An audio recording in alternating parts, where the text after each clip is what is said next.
कान्हा, कहाँ जा रहे हो? वो तुम्हारे प्रति इतना असंतोष जता रहा है और तुम हो कि उसकी सहायता करने जा रहे हो। दाऊ, मन का विकार पूर्ण रूप से निकल जाए तो व्यक्ति गंगा के समान निर्मल और पवित्र हो जाता है। यदि मेरा भक्त असंतुष्ट है तो उसे संतुष्ट करना मेरा परम धर्म है।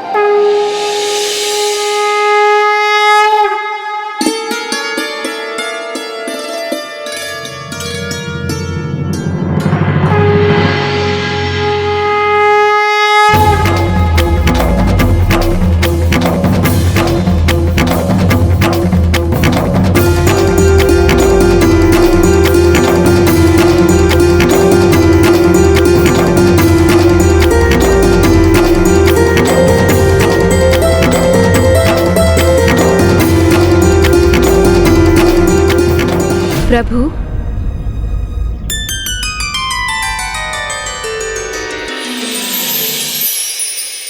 आप कहाँ जा रही हैं देवी?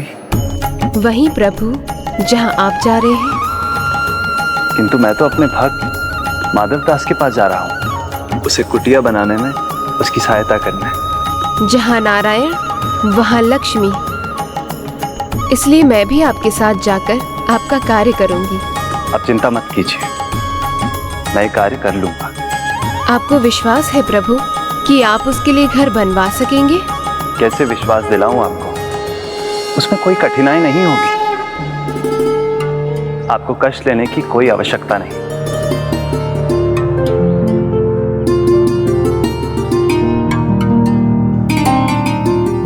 उचित है, मत ले जाइए मुझे, किंतु मैं भी देखती हूँ कि उसकी कुटिया मेरे बिना घर कैसे बनती है।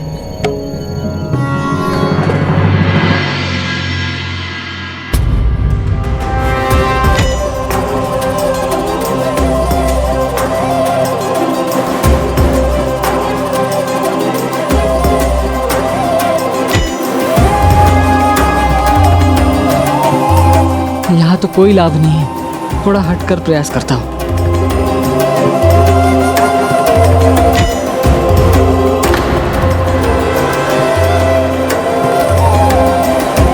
इतनी पथरीली भूमि पर कैसे कुछ होगा? नींव के लिए जहाँ खोदने का प्रयास करता हूँ, मेरा फावड़ा पत्थर से टकरा जाता है। लगता है महाराज और मंत्री जी ने मुझे तो प्रभु जगन्नाथ जी के सहारे ही छोड़ दिया है। और वो है कि जैसे उन्हें कोई चिंता ही नहीं है, अन्यथा आते ना मेरी सहायता के लिए।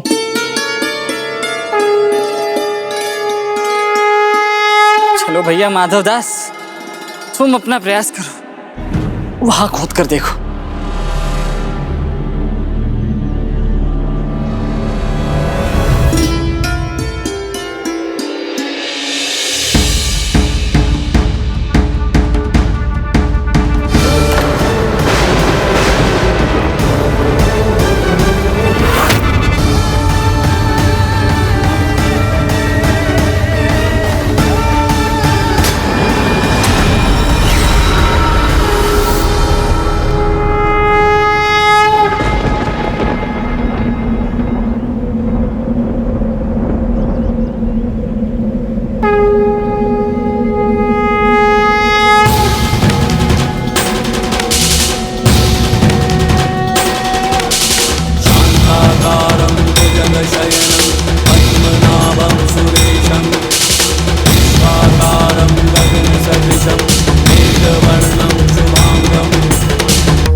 उसके निकट स्वयं छत्र लेकर खड़े हैं और उसे देखो, वो कह रहा है कि उसके भगवान को उसकी चिंता ही नहीं है।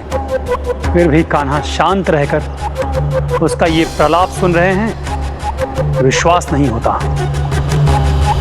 चलो भैया, अब अपना दुखड़ा तुमसे क्यों रो? तुम जहां जा रहे थे चले जाओ। इस कड़ी धूप में इस भूमि को खोदने का कार्य तो मुझे ही करना होगा। थोड़ी छांव की व्यवस्था कर लूं, अन्यथा सूर्यदेव के ताप से तो मैं पत्ते की तरह सूख जाऊंगा।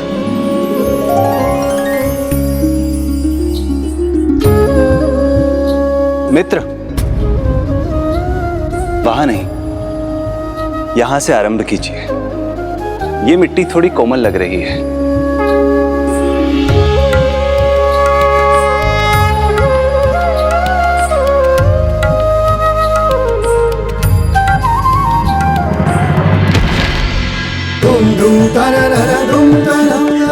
उचित कहा था तुमने मित्र। वास्तव में इस बंजर जमीन को खोदना संभव हो रहा है। बड़ी पारखी आंखें है तुम्हारे भैया। एक ही क्षण में उचित स्थान ढूंढ लिया आपने, जैसे कि इस भूमि के कण कण से ज्ञात हो आप। ज्ञात कैसे नहीं होगा? मेरी ही तो भूमि है, तो उसके बारे में मुझसे अधिक किसको पता होगा? तुम्हारी भूमि अर्थात तुम हो कौन भैया?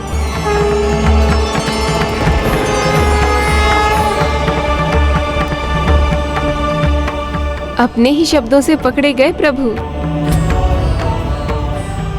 अब भैया क्या कहेंगे अपने भक्त को? बताओ ना भैया, तुम हो कौन? अपना परिचय दो। कन्हैया हूं, गो सेवकों के एक साधारण परिवार से। तो फिर ये भूमि तुम्हारी कैसे हुई? जगन्नाथ जी पुरी ही मेरा घर है, तो यहाँ की भूमि तो मेरी ही हुई ना। और पुरी का पावन धाम जितना प्रभु श्री जगन्नाथ का है, उतना ही उनके भक्तों का भी है। उनकी भूमि भले ही हो भक्तों की, किंतु प्रभु जगन्नाथ जी को अपने भक्तों की चिंता नहीं। इतना पुकारा मैंने, किंतु नहीं आए। इतनी कठिनाई में भी पड़ा, तब भी नहीं आए वो। और एक तुम हो, मेरे लिए एक अपरिचित होने पर भी सही समय पर संभाल लिया मुझे, और अब मेरे लिए ये छतरी थामे भी खड़े हो। अपरिचित कैसे? जब से तुम मुझसे मिले हो तब से कभी तुम मुझे सखा कहते हो, कभी बंधु तो कभी मित्र। तो अब तुम ही कहो, मैं तुम्हारे लिए अपरिचित कैसे हो सकता हूँ सखा? मैं तुम्हारे लिए अपरिचित कैसे हो सकता हूँ सखा? और सखा का कार्य मेरा भी कार्य है, तो ये मैं तुम्हें अकेले नहीं करने दूंगा। तो मैं तुम्हें अकेला कैसे छोड़ सकता हूँ? नहीं, इस कठोर कार्य में तुम स्वयं को झोंकने का कष्ट क्यों उठाओगे? रहने दो, मैं कर लूंगा। अच्छा, कर लोगे अकेले ही? हाँ, करना ही पड़ेगा। अब प्रभु जगन्नाथ जी कहाँ रहे मेरी सहायता के लिए? अरे किंतु मैं तो हूं ना। नहीं, रहने दीजिए भैया, हाथ छिल जाएंगे, शरीर तप जाएगा। रहने दो, मैं कर लूंगा। मित्रता निभाने में कठिनाई नहीं देखी जाती सखा। अब यही तुम्हारी इच्छा है कि एक अपरिचित मित्र की सहायता करो, तो ठीक है, मैं तुम्हें नहीं रोकूंगा। जो सरल मन वाले होते हैं उन्हें पहचानना इतना कठिन नहीं होता, इसलिए मैं तुम्हें जान चुका हूं। और जो शेष परिचय है वो तो साथ कार्य करते करते मैं प्राप्त कर ही लूंगा।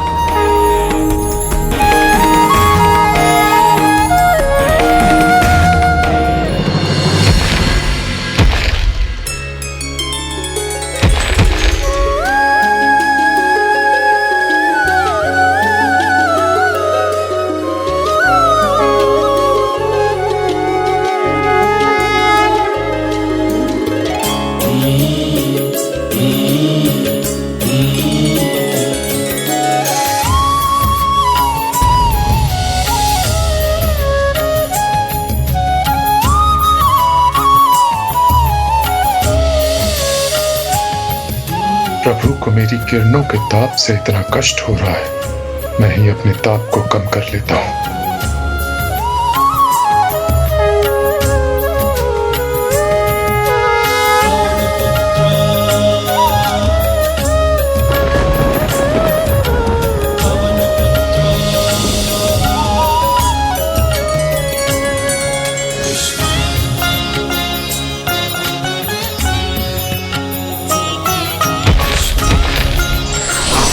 मैं अपने वायु प्रवाह से वातावरण को शीतलता से भर देता हूँ।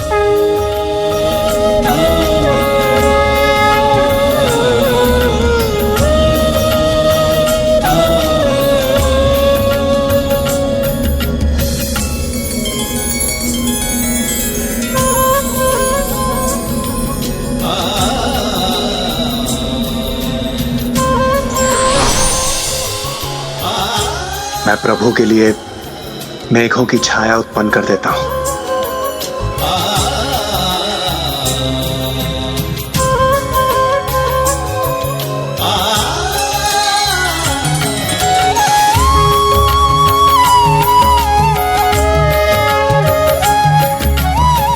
देखा सखा, तुम आए और सारी कठिनाइयां सरल हो गई। वातावरण स्वतः बदल गया।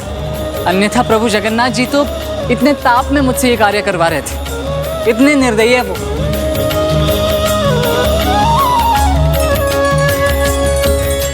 ऐसी तपती गर्मी में स्वयं कान्हा से सहायता मिली है, किंतु इसका असंतोष समाप्त ही नहीं हो रहा है।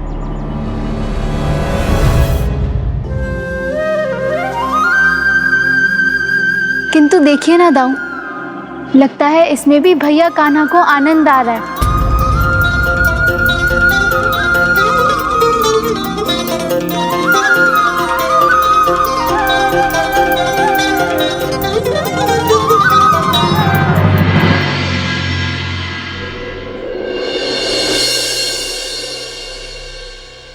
देखो मित्र, प्रभु के लिए ना तो मेरा दुखड़ा रोना बंद होगा और ना ही ये कार्य एक दिन में पूर्ण होगा।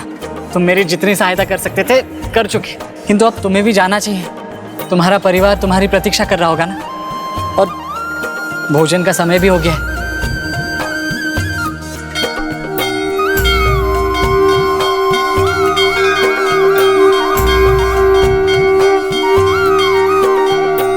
हाँ, भोजन का समय तो हो गया है, किंतु मैं ये कार्य समाप्त करके ही जाऊंगा। तो इतने परिश्रम के बाद भूख तो लगी होगी तुम्हें। भूख तो तुम्हें भी लगी होगी ना। हाँ, लगी तो है, किंतु यहाँ दूर दूर तक कोई पेड़ पौधा भी नहीं है कि उसी का फल लाकर तुम्हें दे दूं। किंतु कुछ तो करना होगा। यहाँ ऐसे तुम्हें भूखे पेट नहीं रहने दे सकता मैं।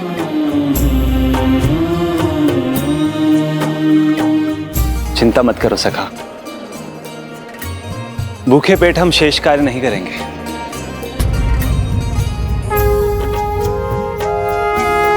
क्या तुम पोटली में भोजन लेकर चले थे? क्या भोजन लाए हो तुम सखा? महाभोग।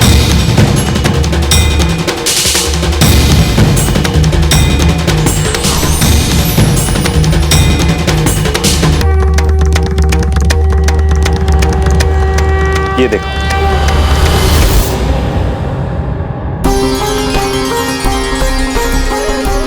सत्य कहा है, प्रत्येक प्राणी में भगवान का वास होता है। जब से तुम यहाँ आए हो सखा, तब से मुझे भगवान के यहाँ होने का आभास हो रहा है।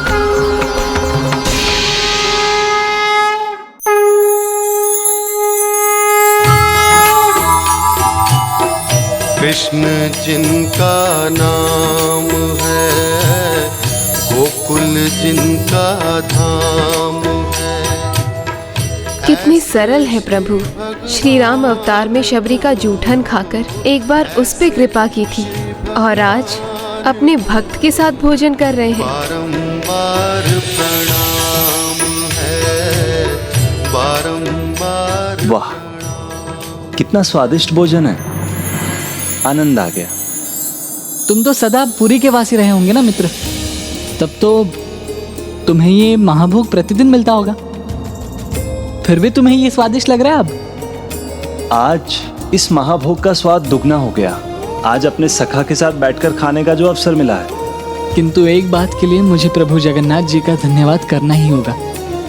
उनके ही कारण मुझे तुम्हारी मित्रता प्राप्त हुई है। उन्हीं का धन्यवाद भी करते हो और उन्हीं की शिकायत भी करते हो। क्यों ना करूं? हमारा आनंद देखकर कदाचित उन्हें भी ज्ञात हो जाएगा कि सखा क्या होता है। मित्रता का अर्थ ही होता है समय पर एक दूसरे की सहायता करना। और उन्हें देखो, सहायता तो दूर की बात, एक बार देखने तक नहीं आए वो इस भक्त सखा को। बस अब ये धृष्टता की सारी सीमाएं पार कर चुका है।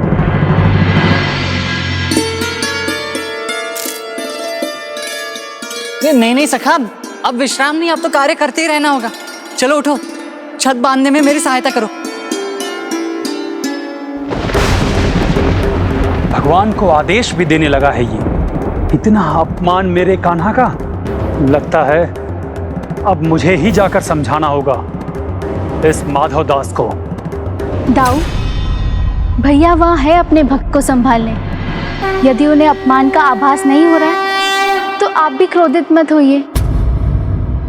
देखिए ना, भगवान और भक्त का संबंध कितना अद्भुत है। प्रभु को तो इसमें कितना आनंद आ रहा है।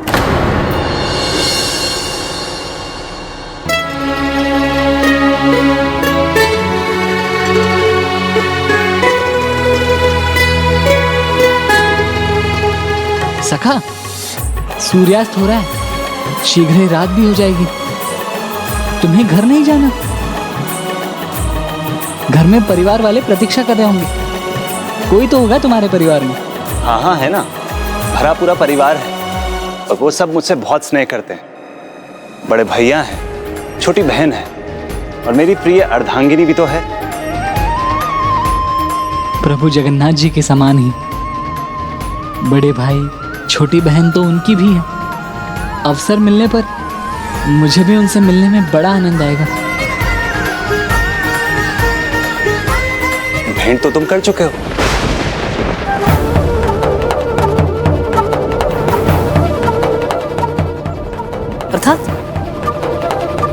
अर्थात सखा, तुम जगन्नाथपुरी में इतने समय से हो, मंदिर के प्रांगण में ही रहते हो और पुरी के प्रत्येक वासी का मंदिर में आना जाना नियमित रूप से लगा रहता है, तो संभव है तुम उनसे मिल चुके हो। अच्छा, वैसे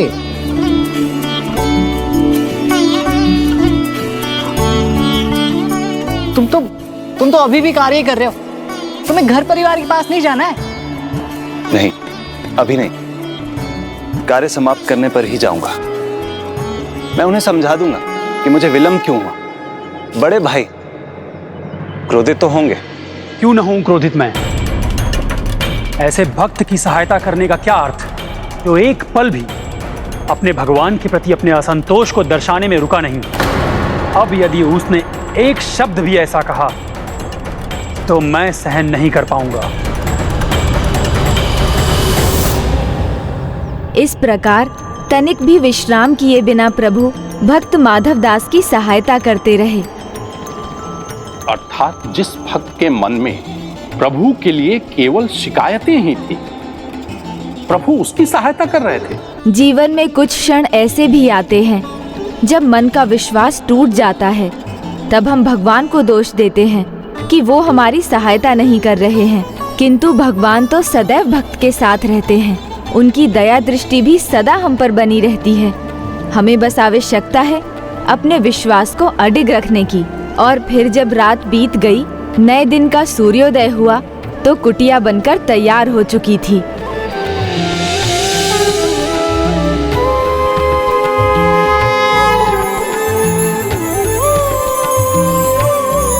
लो सखा, कुटिया अब तैयार है। हाँ, क्योंकि मेरा सच्चा मित्र, मेरा सखा मेरे साथ जो था,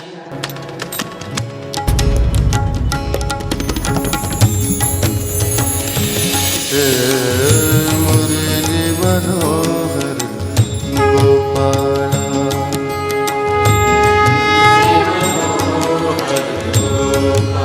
गोपाला मुरली मनोहर। भगवान उसके साथ हैं। उन्हें सम्मान देने के स्थान पर वो उनके साथ ऐसा व्यवहार कर रहा है जैसे दोनों के पद और स्थान एक ही हों। कब पहचानेगा ये अपने भगवान को? अद्भुत है प्रभु, अपने भक्त और अपने बीच कोई भेदभाव नहीं किया उन्होंने।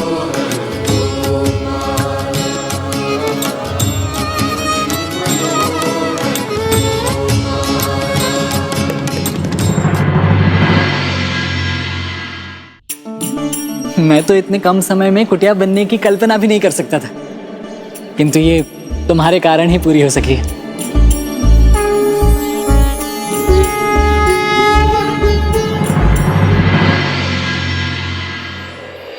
लगता है अब ये प्रसन्न है और अब तो अपने क्रोध से ये मुक्त हो गया। बहुत समय से मुझे लेकर कुछ नहीं कहा इसने। किंतु सखा, अब तुम ही बताओ, बिना सामने आए, बिना हाथ बढ़ाए कोई किसी की सहायता भला कैसे कर सकता है? और उन्हें कौन समझाए, कैसे समझाए? जिनके कान ही नहीं है वो भला मेरी बात क्या सुनेंगे? बस बहुत सुन चुका हूं मैं। अब मैं स्वयं को नहीं रोक सकता। दाऊ,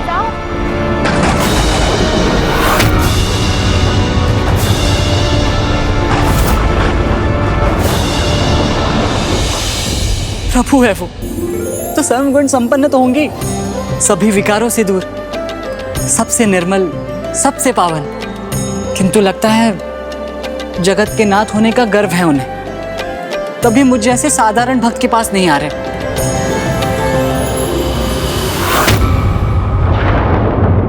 कन्हैया, दाऊ,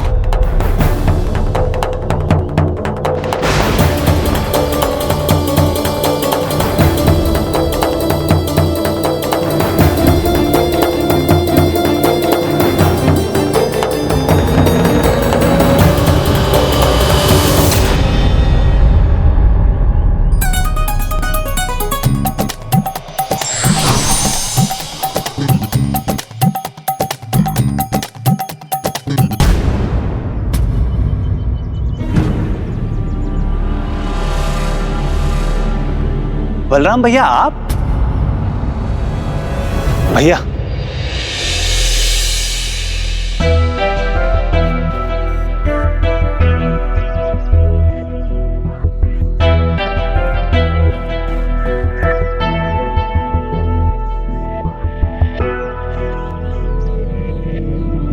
ये तो वही सज्जन है जिन्होंने मुझे जगन्नाथ जी के बारे में बताया। ये तुम्हारे भ्राता है? प्रणाम बड़े भैया। बड़े भैया, आपने और सभी ठीक कहा था जगन्नाथ जी के बारे में कि वो कितने महान है, सर्वशक्तिमान है, किंतु आपने भी एक भूल कर दी थी। आपने कहा था कि कलयुग में भी जगन्नाथ जी अपने भक्तों के साथ रहते हैं, किंतु वो सत्य नहीं है, नहीं रहते।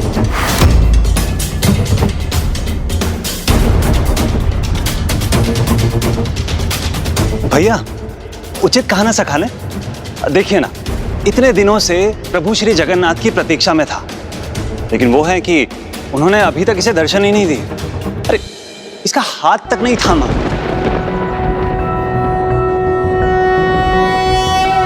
ओम खड्गम चक्र गदेषु चाप परिघात्र शूलम भुषुंडिम शिरः शंखं संदधतिं करे स्त्रीनयनां सर्वांगभूषावृतां नीलाश्मकुतिमास्य पाददशकां सेवे। भैया देखिए ना, मैंने सखा के लिए क्या बनाया,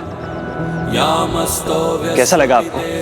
हाँ हाँ बड़े भैया, बताइए ना, कैसी बनी है कुटिया? सत्य सुनना चाहते हो तुम? तो सुनो, तुम्हारी ये कुटिया तो अत्यंत सुंदर बनी है, किंतु एक कमी रह गई है। पर भैया, कैसी कमी?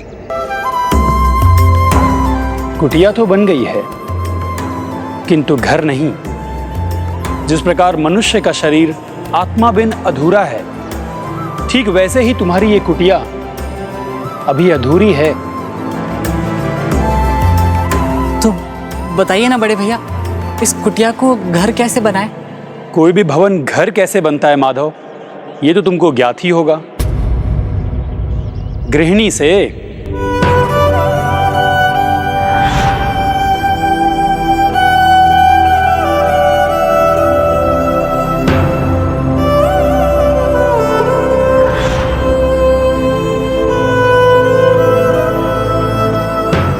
तो माधवदास का घर बनाने में मेरी सहायता नहीं चाहिए आपको? उसमें कार्य ही कितना है, एक छोटी सी कुटिया ही तो बनानी है।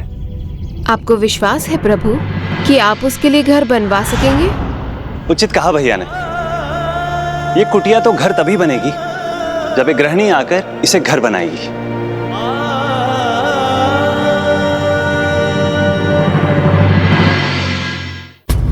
नहीं नहीं, मेरा विवाह हो चुका है। मेरी पत्नी दिवंगत है, किंतु मैं तो उसी के प्रति निष्ठावान हूं और अपने अंतिम श्वास तक रहूंगा। मैंने तो उसी से प्रेम किया और उसी की प्रेरणा से मैं यहाँ आया हूँ जगन्नाथ जी की शरण में, उनकी सेवा करने।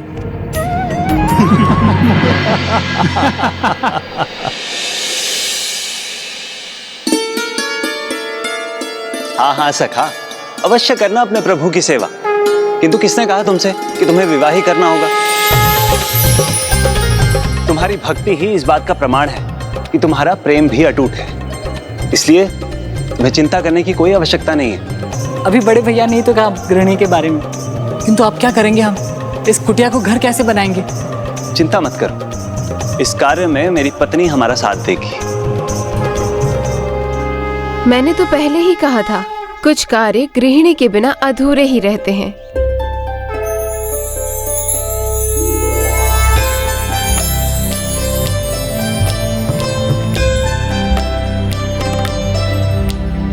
सुमनत वंदित सुंदरी माधवी चंद्र सहोदरी है ममाए, मुनि गण वंदित मोक्ष प्रदायनी मंजुल भाषिणी वेदनुते, पंकज वासिनी देव सुपूजित सद्गुण वर्षिणी शांतियुते, जय जय है मधुसूदन कामिनी आदि लक्ष्मी परिपालया। क्या संयोग है, ये तो वही माता है जिन्होंने मुझे भोजन दिया था।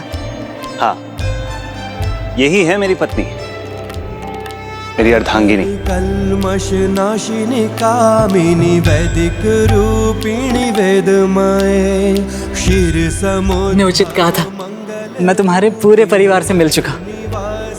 प्रणाम भाभी माँ,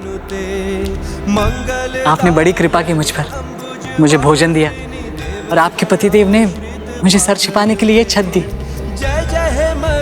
बलराम भैया के कहे अनुसार गृहिणी के हाथ लगे बिना ये कुटिया अधूरी ही रहेगी, पूर्ण नहीं होगी।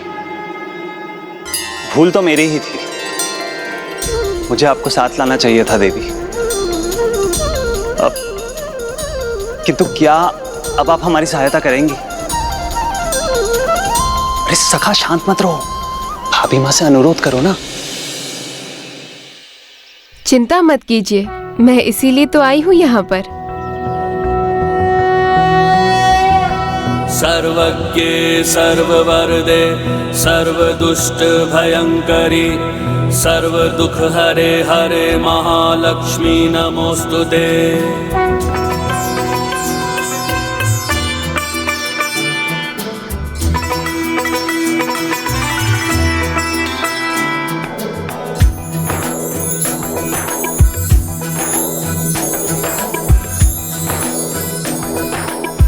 इस कुटिया को घर बनाने के लिए जो भी आवश्यक सामग्री है वो तो मिल जाएगी ना मुझे? हाँ हाँ अवश्य, क्यों नहीं। हम सारी व्यवस्था कर लेंगे। घर का आंगन उसके मुख के समान होता है, इसलिए उसे स्वच्छ और व्यवस्थित होना चाहिए और गोबर मिट्टी के लेप से उसकी पुताई भी होनी चाहिए। मैं गोबर से लेप बनाने के लिए जल ले आता हूँ। और गोबर? कान्हा है ना, वैसे भी कान्हा अपने भक्तों की सहायता के सदा तत्पर रहता है। गोबर तो कान्हा ही लाएगा, है ना? अब घर में प्रवेश करने से पहले हमें द्वार के दोनों ओर कुमकुम का स्वस्तिक बनाना होगा। अणिमादिभिरावृतां मयूखैः रहमित्येव विभावये भवानी।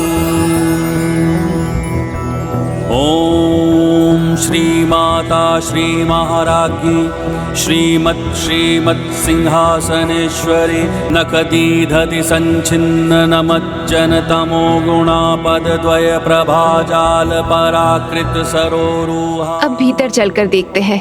आओ सखा, अब कुटिया के भीतर चलते हैं।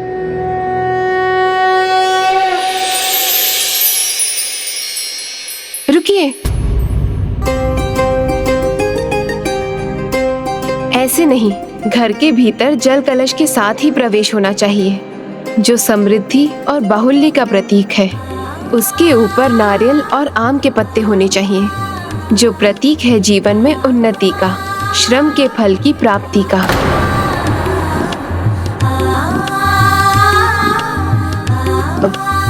नारियल, आम के पत्ते। जाइए मेरी टोकरी में देखिए, वहाँ आपको मिल जाएगा।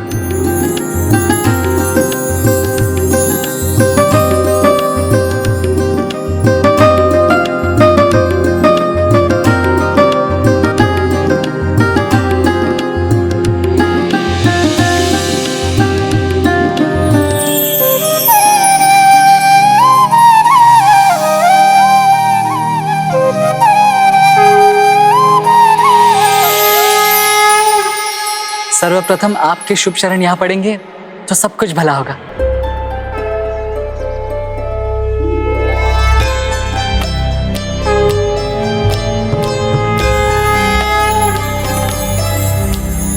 सुमनत वंदित सुंदरी माधवी चंद्र सहोदरी है ममाए, मुनि गण वंदित मोक्ष प्रदायनी मंजुल भाषिणी वेद। अद्भुत दिव्य दंपत्ति स्वयं भक्त माधव दास का गृह प्रवेश करवा रहे थे। माता लक्ष्मी के आगमन के लिए सभी लोग विधि विधान से उनकी पूजा करते हैं, परंतु वहाँ तो सभी विधि विधान का पालन स्वयं माता लक्ष्मी ही करवा रही थी। तब भी उसे अनुमान नहीं हुआ कि उसे प्रभु की कैसी अद्भुत कृपा प्राप्त हुई है। ऐकली कल्मष नाशिनी कामिनी वैदिक रूपिणी वेदमाए, क्षीर समुद्भव मंगल। अब ये कलश पूजा स्थल में रख दो। जी भाभी माँ।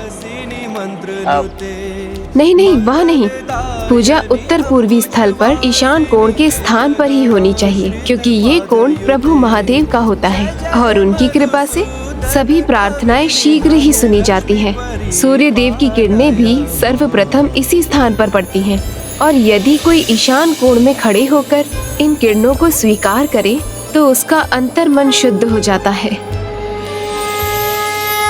सर्वप्रथम गणेश जी की स्थापना।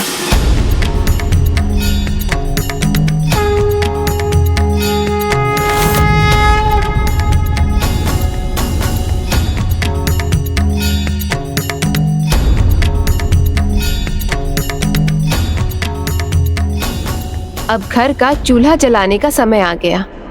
किंतु हमें कहाँ कुछ मिलेगा यहाँ पकाने के लिए? और कहाँ से बड़े भैया, भाभी माँ की टोकरी से। उचित है, तो सर्वप्रथम मेरी टोकरी से दूध लेकर आइए, क्योंकि घर में सबसे पहले दूध ही पकना चाहिए। मैं चूल्हा सजा देता। आओ सखा। रुको, लगता है आप दोनों को तो कुछ भी ज्ञात नहीं। किंतु अब क्या भूल हुई हमसे? भोजन पकाने का स्थान अग्निकोण में होना चाहिए, अर्थात दक्षिण पूर्वी कोना। किंतु भाभी माँ, खाना यहाँ पके या वहाँ, क्या अंतर पड़ता है? शरीर के भीतर जठराग्नि भोजन का पाचन करती है और अग्नि की देवता है अग्निदेव। इसलिए यदि उस कोने में बैठकर भोजन किया जाए तो पाचन अच्छा होता है और परिवार के सारे सदस्य स्वस्थ रहते हैं, दीर्घायु प्राप्त करते हैं। इसलिए भोजन को सदा अग्निकोण में ही पकाना चाहिए। भाभी माँ, दूध उबल रहा है, उसमें उफान आ जाएगा तो दूध छलक जाएगा। भाभी माँ देखिए ना, दूध बिखरने वाला है। दूध क्षीर सागर का प्रतीक है, जिससे स्वयं माता लक्ष्मी प्रकट हुई थी और जिस पर श्री हरि नारायण का वास है। इसलिए दूध का उबलकर गिरना धन और समृद्धि की अधिकता का लक्षण है, और ऐसा स्वयं माता लक्ष्मी एवं श्री हरि नारायण को प्रसन्न करने के लिए किया जाता है, जिससे इतना धन घर में आए जो घर में भी ना समाए। माधव दास के लिए ये सभी माता लक्ष्मी स्वयं कर रही थी और बाद में उसी दूध से खीर पकाई जानी थी।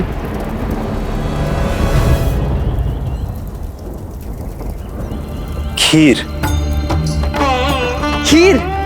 हाँ, खीर, जो प्रथम पूज्य श्री गणेश जी को, वास्तु पुरुष को नवग्रहों को और गृह स्वामी के इष्ट देवों को समर्पित की जाती है। तो जाइए चावल और गुड़ लेकर आइए। आपकी टोकरी से ही ना भाभी माँ? हाँ, भाभी माँ पूरी तैयारी के साथ आई है, अभी लाता हूँ।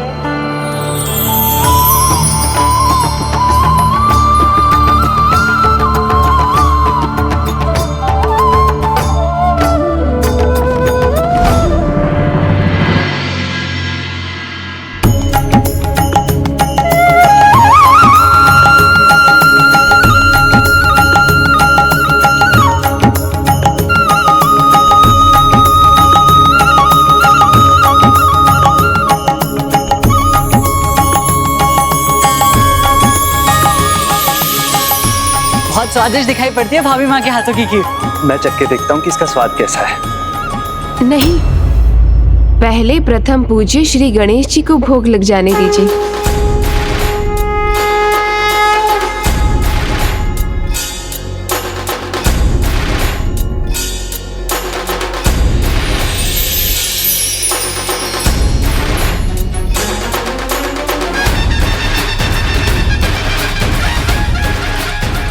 अब वास्तु पुरुष जी को भी खीर प्रस्तुत कीजिए। वास्तु पुरुष भाभी माँ? निर्माण के देवता। बहुत समय पूर्व जब असुर अंधक और महादेव का युद्ध लंबे समय तक चला, तब उस समय महादेव के श्वेत की कुछ बूंदें पृथ्वी पर गिरी। उस श्वेत से उत्पन्न होते ही उस विशालकाय जीव ने सब कुछ खाना आरंभ कर दिया, यहाँ तक कि वो ग्रहों को भी निगलने लगा। देवताओं के अनुसार वो असुर था, तो उसे उन्होंने अपना भाग नहीं माना, और असुरों के अनुसार वो महादेव के श्वेत से उत्पन्न होने के कारण देवता था। इस प्रकार देवताओं और असुरों दोनों से नकारे जाने के कारण उसका मार्गदर्शन करने वाला कोई नहीं था। फिर एक दिन वो धरती भी निगलने वाला था। तब सृष्टि के रचयिता ब्रह्मदेव जी स्वयं प्रकट हुए और उन्होंने उस वास्तु पुरुष को रोका। फिर ब्रह्मदेव ने उसे वरदान दिया कि सृष्टि के किसी भी कोने में वो निर्माण कार्यों के देवता के रूप में सभी निर्माण कार्यों में अपनी दृष्टि बनाए रखेगा।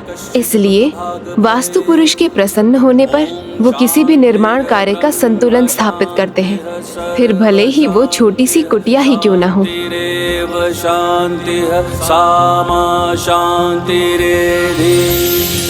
ओम शांति शांति शांति। अब जो खीर शेष है वो अपने इष्ट देव की प्रतिमा स्थापित कर उन्हें ही भोग में समर्पित करो माधवदास। इष्ट देव?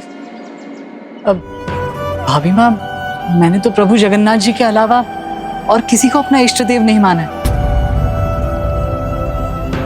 किंतु उनकी प्रतिमा। तुमने नई कुटिया बनाई और प्रभु की प्रतिमा ही भूल गए।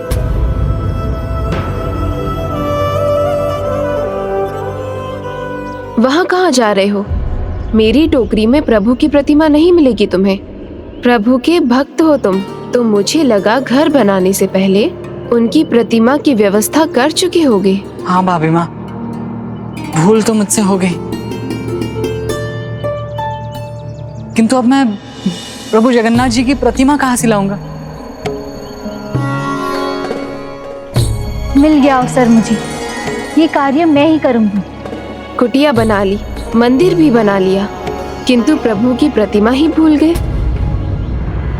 मैंने तो पहले ही कहा था, कुटिया या भवन को घर बनाने के लिए गृहिणी रूप में एक स्त्री का होना अनिवार्य है। चिंता मत करो,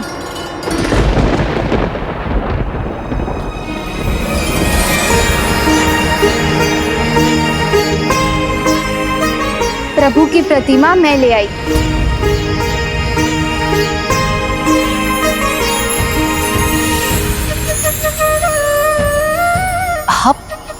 आप यहाँ? ये मेरी बहन है। लगता है आप सबसे मिलना ये भी प्रभु जगन्नाथ जी की लीला का ही एक भाग है। तभी मैं तुमसे बाद में मिला, तुमसे पहले मैं तुम्हारे पूरे परिवार से मिल चुका हूँ। ये मेरे जीवन का सबसे अच्छा दिन है। आप सबसे मिलकर मैं बहुत आनंदित हूँ। इसी प्रकार प्रभु जगन्नाथ जी और उनके परिवार के भी साक्षात दर्शन हो जाए तो बड़ा आनंद मिलेगा। भैया वो तो आपके सामने है।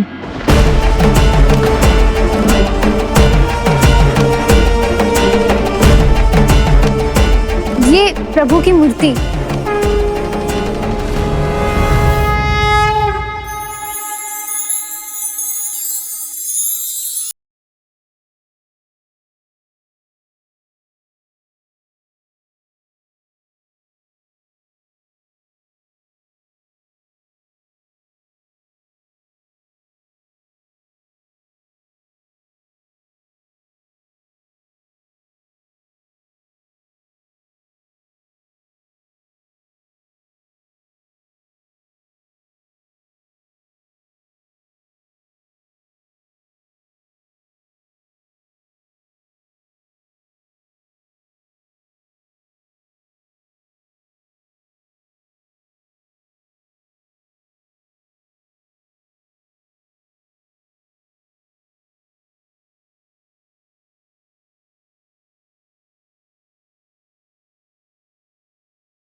लगता है हृदय ही पत्थर बन गया आपका प्रभु।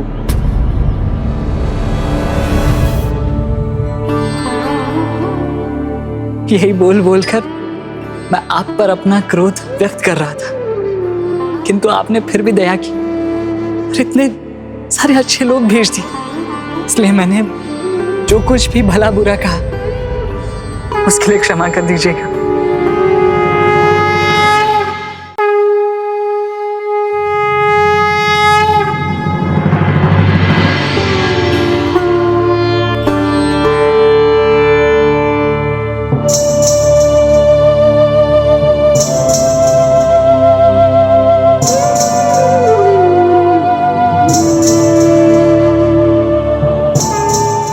सखा, अब तो तुम अपने जगन्नाथ प्रभु से प्रसन्न हो ना? प्रभु के कारण आप सबके रूप में मुझे एक पूरा परिवार मिल गया, तो मैं उन पर क्रोधित कैसे हो सकता हूं? अब मेरा घर पूर्ण हो गया। आपके आगमन से इस कुटिया का निर्माण हो सका। आप आए तो पता चला कि इसमें कुछ कमी है। कुटिया को घर बनाने के लिए कुछ और भी चाहिए, और माता आपके हाथ लगते ये कुटिया घर बन गया। और बहन, आप प्रभु की प्रतिमा लाई, उसकी स्थापना करते ही ये घर नहीं मंदिर बन गया। मुझे मेरा नया परिवार भी मिल गया। मैं तो अकेला ही था, किंतु आप सबको यहाँ भेजने वाले मेरे प्रभु श्री जगन्नाथ जी है ना, तो उन पर मेरा क्रोध व्यर्थ ही था, मेरी नासमझी का परिणाम था। हाँ, किंतु इसका अर्थ ये नहीं कि मेरा असंतोष थम जाएगा। प्रभु स्वयं आएंगे और मेरा हाथ थामेंगे, तभी मैं संतुष्ट होऊंगा। प्रभु जगन्नाथ जी, थोड़ा रुष्ट तो मैं अब भी हूं आपसे। इस नए परिवार के लिए आपको अनेकों धन्यवाद, किंतु स्वयं आना ही होगा आपको। सखा बनकर मेरा हाथ थामना।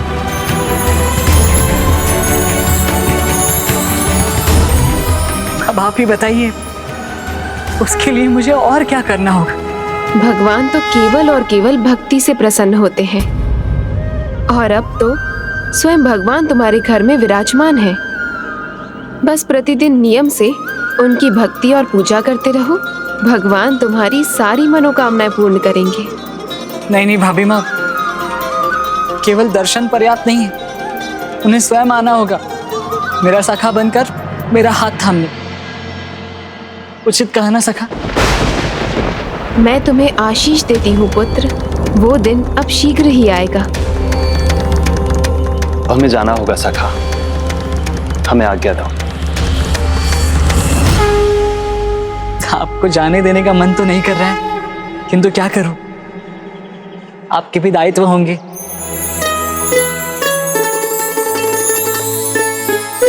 आप सबका बहुत बहुत धन्यवाद।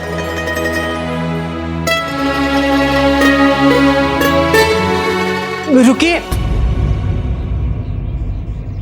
जाते जाते ये तो बताइए, फिर भेंट कब होगी? अब तो भेंट हो ही चुकी है, तो अब मिलते रहेंगे। किंतु अब जो तुम्हारी भाभी माँ ने कहा है वो भूलना मत, पूरे विधि विधान के साथ पूजा अवश्य करना। ओम नमो भगवते वासुदेवाय नमः। ओम नमो भगवते वासुदेवाय नमः।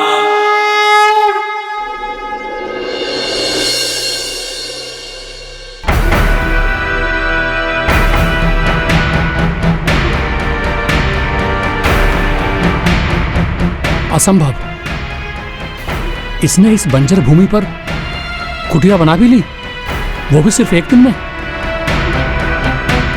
एक अकेले ने इतने कम समय में इतना सब कुछ कैसे कर लिया?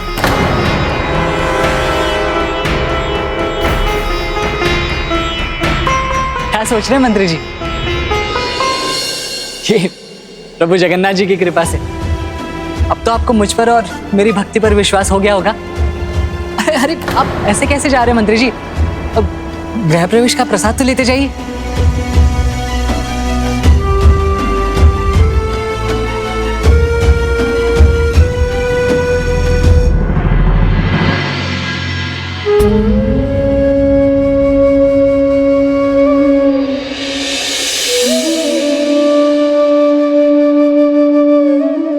असंभव को संभव करके दिखाया आपने।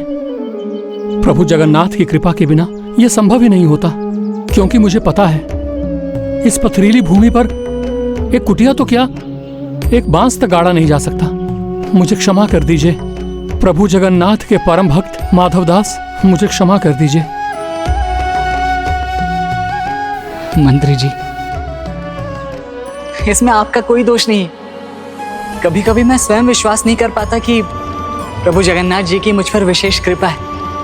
हाँ, किंतु ये तो तभी प्रमाणित होगा जब वो स्वयं आकर मेरा हाथ थामेंगे, जब वो स्वयं आकर मेरा हाथ थामेंगे। कान्हा, तो तुम्हारी ये लीला तुम्हारे अपने इस भक्त का क्रोध शांत करने की थी, जिसको वो थाम कर बैठा था? हाँ था। किंतु वहां से आने के पहले आपने उसे पूर्ण विधि विधान से पूजा करने के लिए क्यों कहा? क्या उसे विधि विधान का ज्ञान है? माधव दास ने अपना क्रोध तो त्याग दिया, किंतु हट नहीं। और अब जो तुमने उससे कहा, क्या उससे वो अपने हट से मुक्त हो पाएगा? नहीं दाऊ, किंतु मेरे कहे अनुसार वो जिनसे मिलने वाला है, उनसे मिलने के पश्चात उसका हट पावन भक्ति में बदल जाएगा।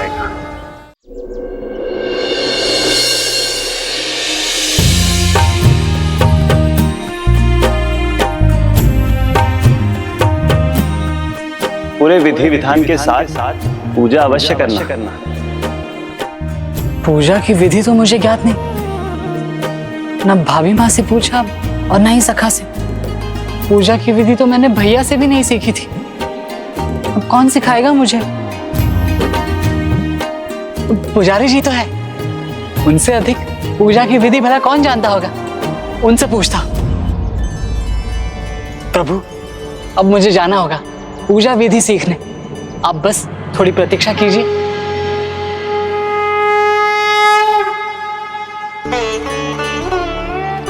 गए पुजारी जी, वो कहीं दिखाई नहीं दे रहे। महानुज, क्षमा कीजिएगा मानो। ये लीजिए आपका डंडा।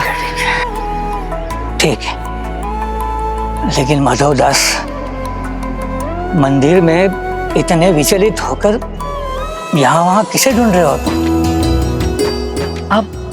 आप मेरा नाम जानते हैं? तुम्हें कौन नहीं जानता, सभी जानते हैं कि तुम प्रभु के वो भक्त हो जो प्रतीक्षा में रहते हो कि प्रभु जगन्नाथ जी स्वयं आएंगे, तुम्हारा हाथ थामेंगे और तुम्हें अपना सखा बनाएंगे।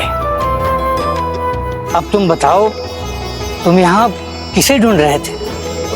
पुजारी जी को, पूजा की विधि सीखने के लिए।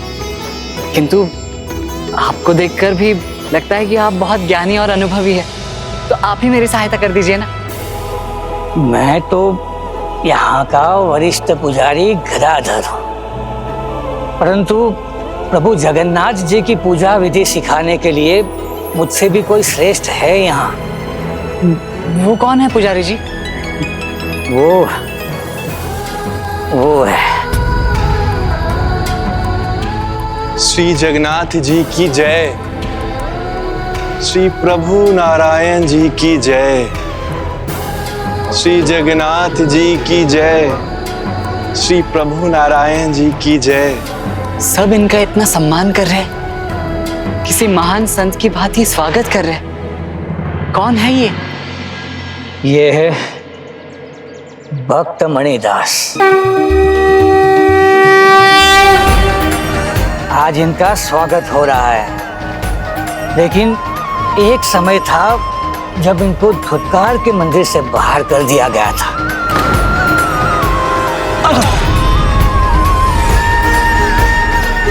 इनके साथ इसलिए ऐसा होता था क्योंकि इनके मुख और इनकी जीवा पर प्रभु जगन्नाथ के नाम की धून रहती थी।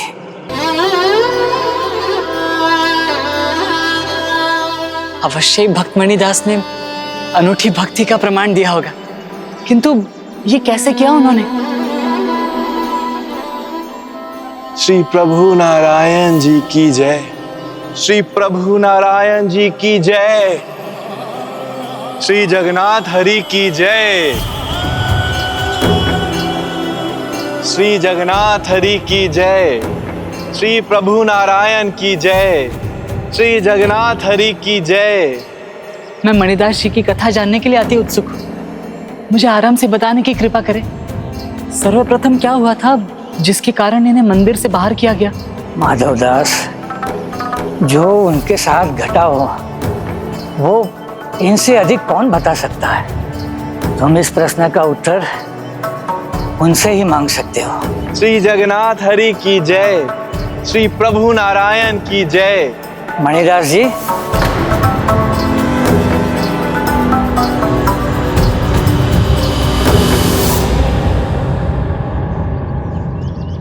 प्रणाम गदाधर जी।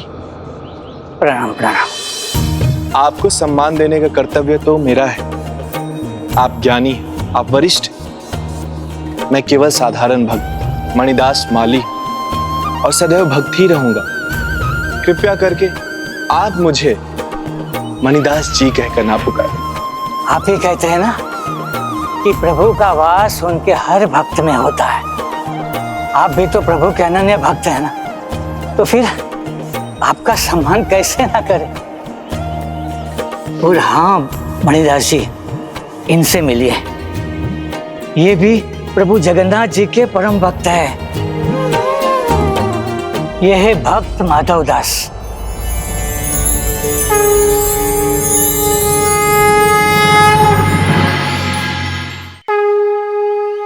इनसे भेंट की बड़ी इच्छा थी, अब वो भी पूर्ण। प्रणाम माधव दास जी। प्रणाम। आप परिचित हैं मुझसे? पूरे धाम में कौन ऐसा है जो आपके नाम को नहीं जानता? किंतु मणिदास जी, भक्त माधव दास प्रभु जगन्नाथ जी के अनन्य भक्त भी हैं। उनके हर भक्त के प्रति श्रद्धा रखते हैं। फिर आपकी कथा सुने बिना कैसे रह सकते हैं?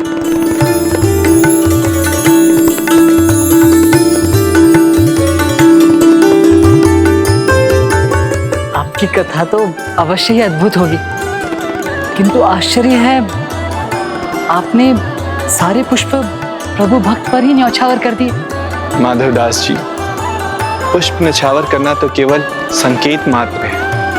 प्रभु के हर भक्त में प्रभु का वास है और उनका सम्मान करना प्रभु की भक्ति के सम्मान है।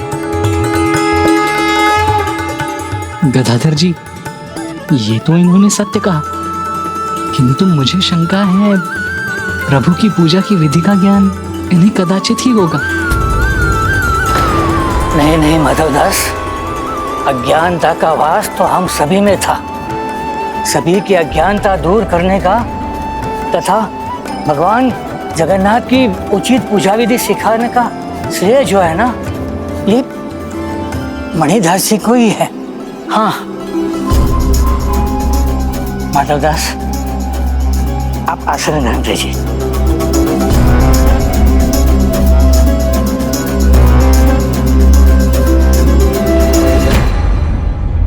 माधवदास, इनकी कथा सुनकर तुम्हें प्रभु जगन्नाथ जी की उचित पूजा विधि का ज्ञान हो जाएगा।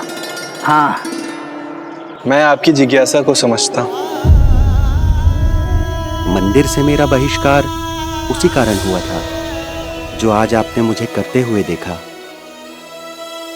भक्त को भक्ति के सिवा और क्या आता है, परंतु उस समय मेरी इस भक्ति को उन्माद मान लिया गया और यहाँ सभी ओर इसी बात का प्रचार हो गया। मैं तो एक साधारण माली था, किंतु प्रभु जगन्नाथ जी की भक्ति का धुनी था और इसीलिए मुझे अनेकों स्थानों से कार्य से निकाला गया था। किंतु फिर मेरे शुभचिंतक भीषण दादा के प्रयासों से मुझे एक स्थान पर कार्य मिला। तुम मणिदास हो ना?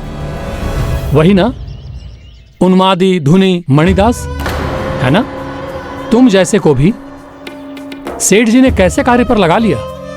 मैं एक सप्ताह के लिए छुट्टी पर क्या गया कि लौट कर तुम्हें यहां देख रहा हूं। तुम बड़े शांत हो भैया मणिदास, फिर लोग तुम्हें धुनी और बावला क्यों बुलाते हैं? ऐसा क्या करते हो तुम, बताओ ना। अरे कुछ तो बोलो भैया मणिदास।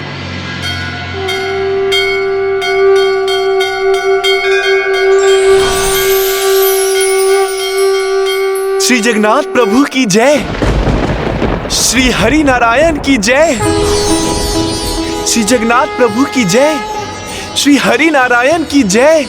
मंदिर के घंटे सुनकर अचानक ये क्या हुआ इसे?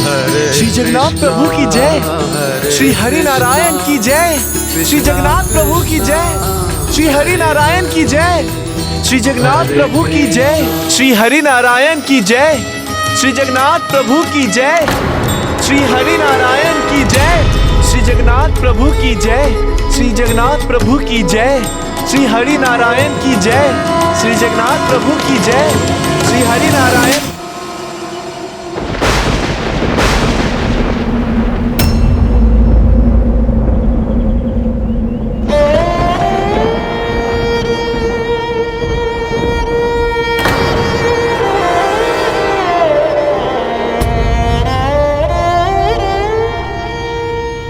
भक्त पर प्रहार हुआ तो कान्हा तुमने उसकी रक्षा के लिए हस्तक्षेप क्यों नहीं किया?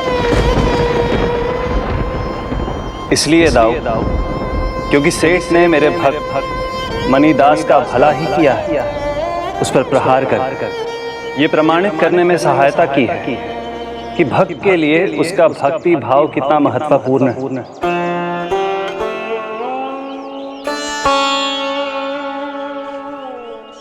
ये क्या किया तुमने मेरे फूलों का? बोलो।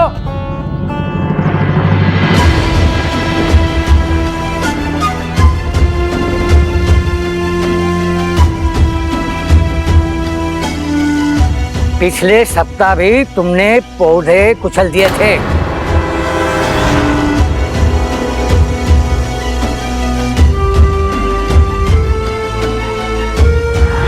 और आज फूलों को रौंद के रख दिया तुमने।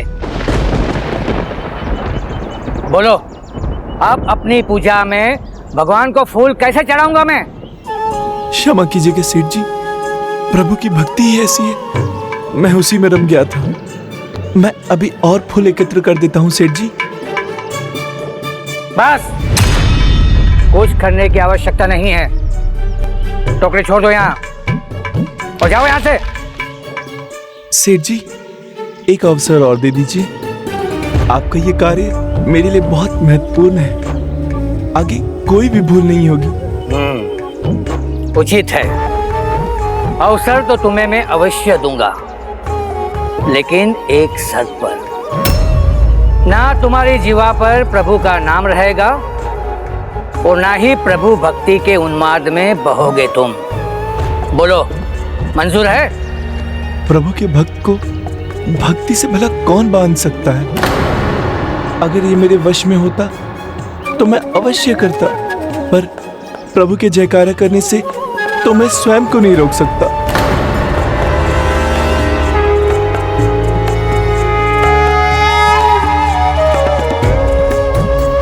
स्वयं को नहीं रोक सकता? जिसका अपने स्वयं पर नियंत्रण ना हो, वैसे लोगों का मेरे यहाँ कोई काम नहीं है, समझे? चलो जाओ यहाँ से। सेठ जी, मेरा एक परिवार है, पत्नी है, वृद्ध माता पिता है, वो इसी के वेतन पर निर्भर है। तो जयकारे पर नहीं, अपने कार्य पर ध्यान रखना चाहिए था। सेठ जी, वो मैं अब मुझे कुछ नहीं सुनना, मैंने कह दिया। जाओ यहाँ से, यहाँ चले जाओ। मैं चला जाऊंगा सेठ जी, किंतु जो कार्य किया है उसका तो वेतन दे दीजिए। वेतन? किस बात का वेतन? जितना कार्य किया है उससे अधिक हानि की है तुमने। और कान खोलकर सुन लो, और यदि तुम यहाँ से नहीं गए तो मेरे प्रहरी तुम्हें उठाकर यहाँ से बाहर फेंक देंगे। सेठ जी, निर्धन को सताने से क्या मिलेगा? मुझे कुछ दे दीजिए ताकि मैं अपने परिवार का पेट भर सकूं, फिर मैं चला जाऊंगा। मैंने कहा ना, तुम्हें कुछ नहीं मिलेगा। प्रहरियों, इस बावले को यहाँ से उठाकर बाहर फेंक दो, फेंक दो इसे।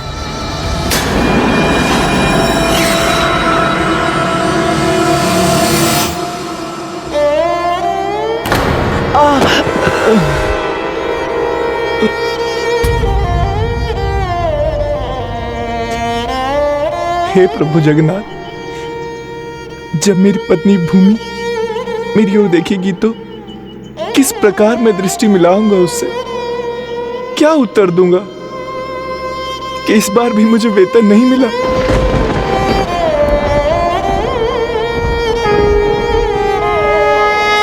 माँ, पिताजी, मैं आप दोनों की भूख कैसे शांत करूं? घर में तो एक दाना भी नहीं है। स्वामी किसी एक कार्य पर टिकते ही नहीं। किंतु इस बार उन्होंने मुझे वचन दिया है, इस बार वो ऐसा कुछ नहीं करेंगे कि उन्हें कार्य छोड़ना पड़े। और मुझे विश्वास है कि वो आज खाली हाथ नहीं लौटेंगे। इस सप्ताह के वेतन से वो अनाज ही नहीं, फल, मिठाइयाँ और बहुत सारी आवश्यक चीजें लेके आएंगे। बस वो आते ही होंगे।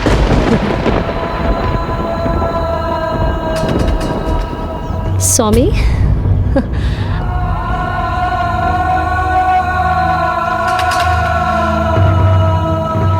स्वामी, तो क्या आज भी आपने अपना वचन भंग कर दिया? नहीं भूमि, मैंने तो अपना सर्वस्व झोंक दिया था अपने कार्य को। एक सप्ताह में मैंने पौधों की इतनी सेवा की कि वो फूलों से झूम उठे। पूरी टोकरी भर गई थी फूलों से। तो आप खाली हाथ क्यों आए हैं?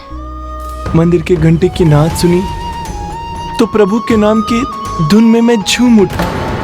और सभी की भांति सेठ जी भी जगन्नाथ प्रभु के भक्त होते हुए भी मेरे भक्ति भाव को ना समझ सके। और उन्होंने आपको काम से निकाल दिया, यही ना?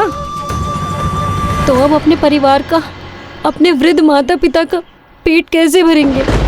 कहाँ से लाएंगे भोजन उनके लिए?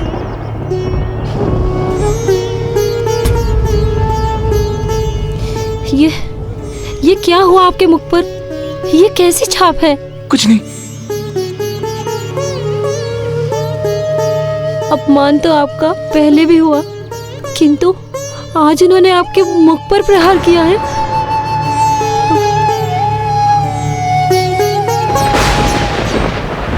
आप पर तो और भी प्रहार हुए हैं। वो वहाँ के प्रहरी मुझे बाहर निकाल रहे थे तो मैं गिर पड़ा। अर्थात सेठ जी ने धक्के मारकर निकाला है ना आपको? मुझे अधिक कुछ नहीं हुआ, मैं बिल्कुल ठीक हूँ, तुम चिंता मत करो। जिस प्रभु का आप सदा नाम लेते हैं वो आपकी कभी सहायता नहीं करते, तो उनका नाम लेना छोड़ क्यों नहीं देते आप? नहीं, जो जीवन और श्वास का संबंध है वही मेरा और प्रभु के नाम का है। जब तक ये श्वास है ये भक्ति भाव भी रहेगा। मैं प्रयास भी करता हूँ तो अपने भीतर के भक्ति के भाव को रोक नहीं पाता, और जब जीवन ही प्रभु को निछावर है तो उनके लिए कैसा भी अपमान, कैसा भी तिरस्कार सह लूंगा मैं। किंतु मैं नहीं सहूंगी, और आपके माता पिता वो तो आपसे कुछ कह भी नहीं सकते, अपनी भूख कैसे सहेंगे? इसलिए अपने परिवार के प्रति जो आपके दायित्व हैं उन्हें समझिए और उन्हें निभाइए।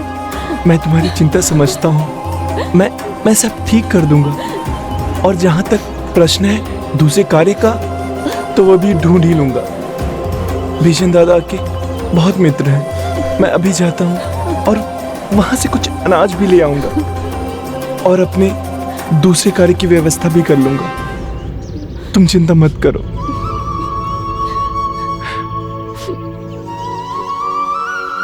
अपने घाव पर औषधि का लेप तो लगा लेते। आप मेरे बड़े भ्राता समान हैं और प्रभु जगन्नाथ की कृपा से सभी स्थानों पर सब आपको जानते हैं। फिर सहायता के लिए आपके पास ना हो तो कहाँ जाऊं? जिनका नाम सदैव तुम्हारी जिह्वा पे रहता है उन्हीं के पास जाओ। प्रभु श्री जगन्नाथ जी से प्रार्थना करो, वही तुम्हारी सहायता कर सकते हैं। उन्हीं की इच्छा से तो आप मेरी सहायता करते हैं, और प्रभु जगन्नाथ की कृपा से फिर सहायता करेंगे। अब तुमने प्रभु का नाम ले लिया है तो मैं कैसे मना कर सकता हूँ? एक मंत्री जी से मैं परिचित हूँ, उनके घर मेरे ही दुकान से सामग्री जाती है, मैं उनसे बात करता हूँ।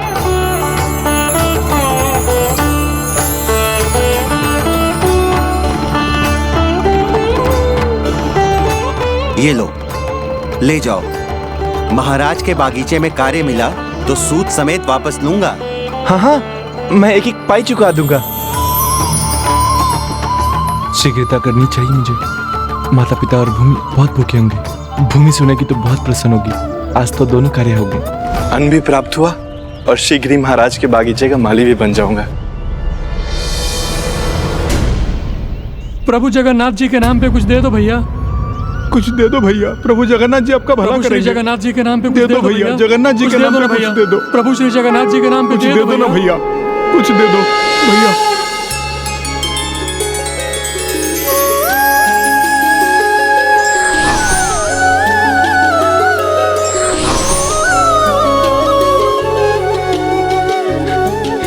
प्रभु श्री जगन्नाथ की जय, प्रभु श्री जगन्नाथ की जय, प्रभु श्री हरि नारायण की जय, प्रभु श्री जगन्नाथ की जय, प्रभु श्री जगन्नाथ की जय, प्रभु श्री जगन्नाथ की जय, प्रभु श्री जगन्नाथ की जय, प्रभु श्री जगन्नाथ की जय, प्रभु श्री जगन्नाथ की जय, प्रभु श्री जगन्नाथ की जय, प्रभु श्री जगन्नाथ की जय, प्रभु श्री जगन्नाथ की जय। भैया, प्रभु के नाम की बड़ी विचित्र धुन है इसकी। इसके जैसा धुनी बावला मैंने आज तक नहीं देखा। आने को दाना नहीं है और निर्धनों में अनाज बांट रहा है। प्रभु श्री जगन्नाथ की जय। लोग उसको लेकर क्या कह रहे हैं, इसका तो कोई प्रभाव ही नहीं है उस पर, क्योंकि उसे तो वो लोग दिखाई ही नहीं दे रहे हैं। उन सब में मेरे ही दर्शन पा रहा। प्रभु श्री जगन्नाथ की जय, प्रभु श्री जगन्नाथ की जय, प्रभु श्री जगन्नाथ की जय, प्रभु श्री जगन्नाथ की जय। ये तो स्वामी का स्वर है, फिर प्रभु श्री जगन्नाथ की जयकार लगा रहे हैं तो। प्रभु श्री जगन्नाथ की जय, प्रभु श्री जगन्नाथ की जय, प्रभु श्री जगन्नाथ की जय। अभी वचन देकर गए थे, अब सब ठीक कर दूंगा, और इतने कम समय में अपना वचन भंग कर दिया इन्होंने। प्रभु श्री जगन्नाथ की जय, प्रभु श्री जगन्नाथ की जय, जिसे कण कण प्रत्येक जीव में अपने आराध्य दिखाई देते हो, वो सामने अपने प्रभु को देखकर कैसे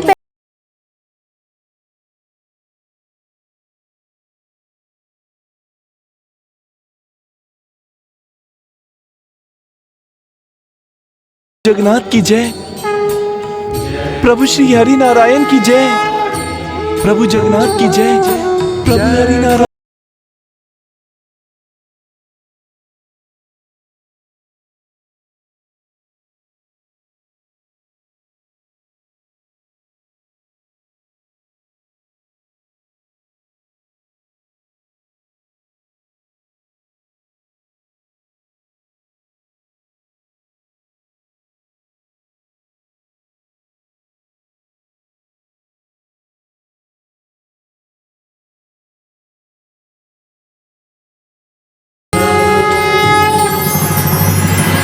प्रभु श्री हरि नारायण की जय। स्वामी, ये क्या कर रहे हैं आप?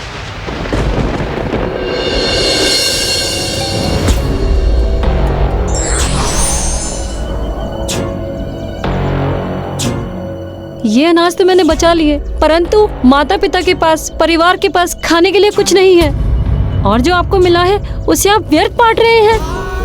उचित कहते हैं वो लोग, आप बावले हो गए हैं, बावले हो गए आप। उचित कहते हैं वो लोग, आप बावले हो गए हैं, बावले हो गए आप।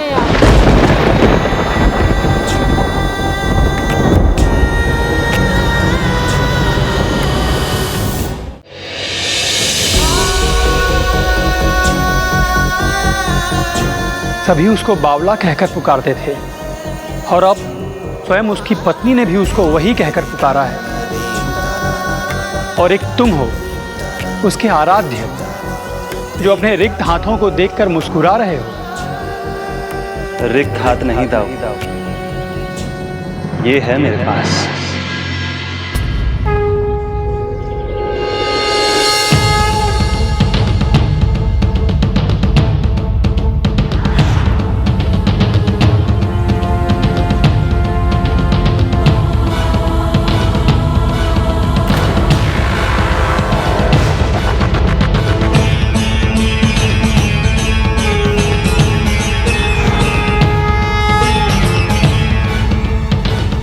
किंतु चावल का ये एक दाना भला क्या सुख देगा तुम्हें?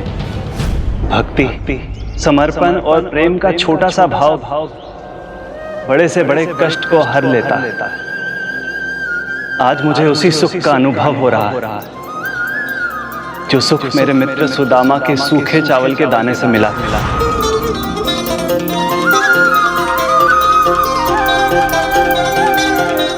अद्भुत, इस एक निवाले के स्वाद का सुख, आहा, जैसे समूची धरती का सुख एक पल में ही प्राप्त हो गया।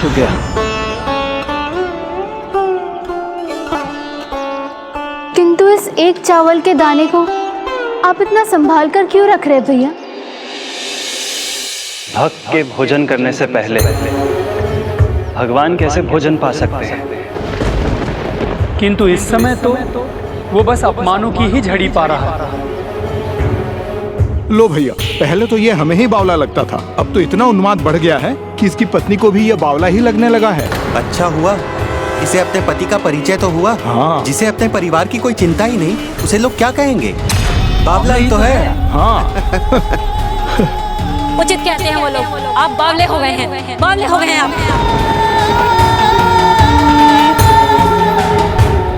क्या ये सत्य है? क्या सभी उन्हें सरफिरा, उन्मादी, बावला पुकारते थे? हाँ पुष्पदंत जी, क्योंकि जब किसी में एक भाव की अधिकता दूसरे लोग नहीं समझ पाते, तो उनके अनुसार ऐसा व्यक्ति उन्मादी या बावला ही होता है। किंतु उन्हें कहाँ पता था, जिसे वो बावला होना कह रहे थे वही वास्तविक भक्ति भाव था, भक्त की प्रभु भक्ति का आवेग था।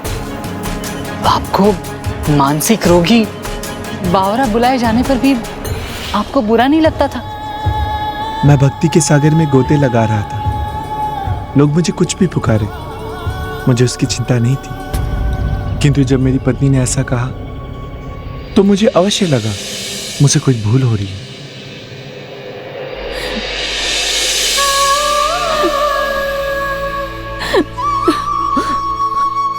कैसी भूल कर दी। अपने स्वामी को सबके सामने बावला कह दिया, उनका इतना अपमान किया मैंने। तुम चिंता मत करो, मुझे बुरा नहीं लगा।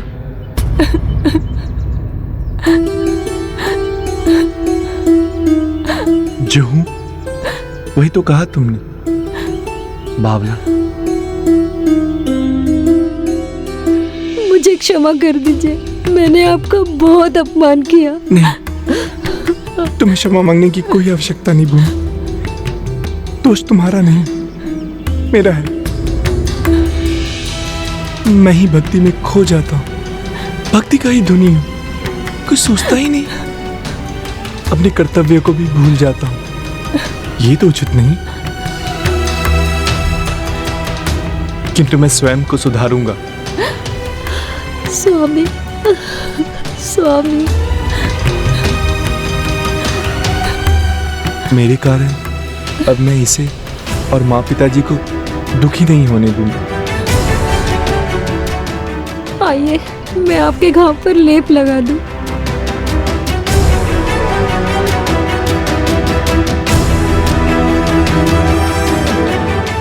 माँ पिताजी भी भूखे हैं, पहले मैं उनके लिए भोजन बनाती हूँ।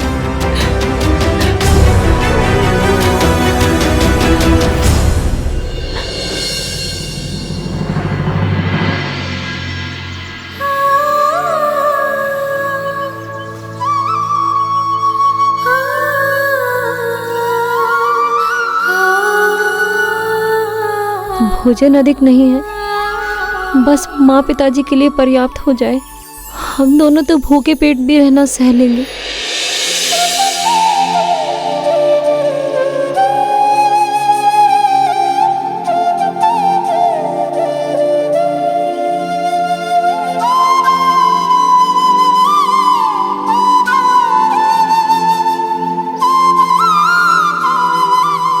आज ही मैंने स्वामी के मन को आहत किया है। अब यदि भोजन कम होने को लेकर बताया तो उन्हें और दुख होगा। भूमि, प्रिय, तुम्हारा संकोच मैं समझता हूँ। मेरे कारण भोजन कम जो रह गया होगा, किंतु विश्वास रखो, मेरे प्रभु हमें भूखा नहीं रहने देंगे।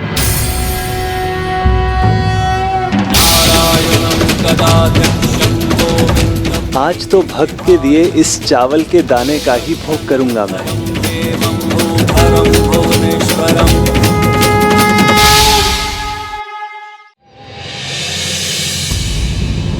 इतना शाही भात शेष है, इसे कैसे बांटूं? सब स्वामी को परोस देती हूँ।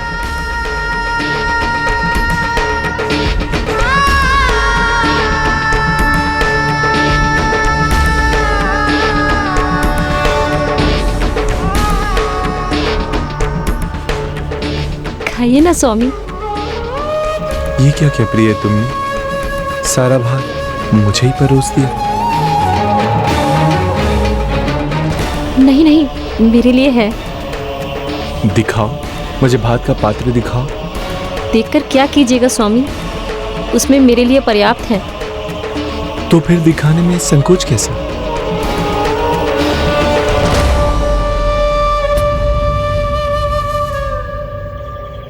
दिखाओ।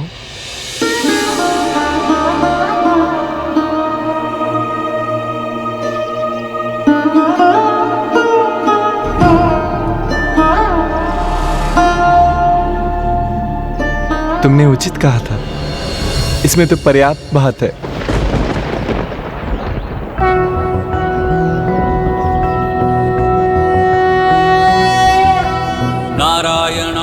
मुझे लगा था तुमने ये सब हम तीनों में बांट दिया। जो पात्र अभी खाली था वो भर कैसे गया? क्या ये प्रभु की कृपा है या भ्रम था मेरा? प्रभवाय नमो नमस्ते।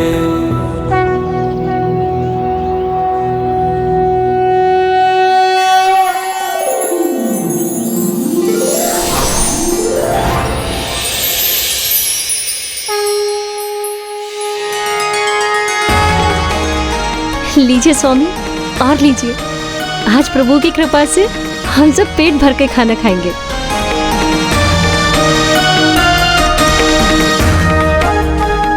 माँ और लीजिए, आज पेट भरकर खाना खाइए।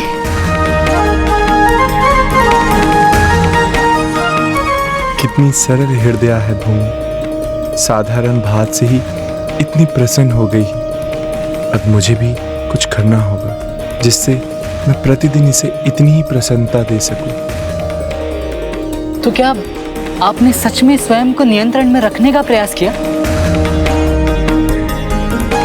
माधवदास, प्रभु भक्ति का बहाव तो कल कल बहती पवित्र गंगा नदी के समान होता है। भला उसे कौन रोक सकता है? गदाधर जी उचित कहते हैं। मैंने जितना स्वयं को रोकना चाहा, प्रभु की भक्ति के प्रभाव में आकर मैं उनके नाम के साथ और ही खोता गया। फिर भीषण दादा के कारण महाराज के उपवन में मुझे कार्य मिला।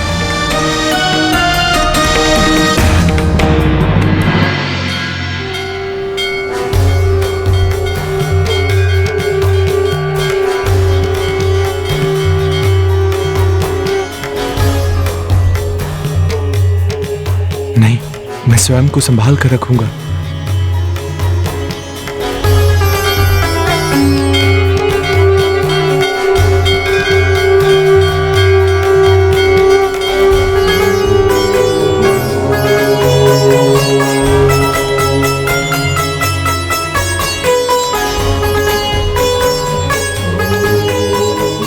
कुछ भी हो जाए, ये कार्य नहीं छूटने दे सकता।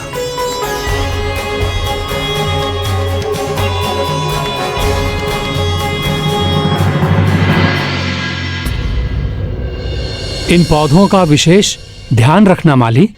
महाराज को जो पुष्प अति प्रिय हैं, ये उन्हीं के पौधे हैं। अवश्य मंत्री जी, आप देखते जाइए। अब मेरा हाथ लग गया ना, अब बहुत पनपेंगे। उचित है।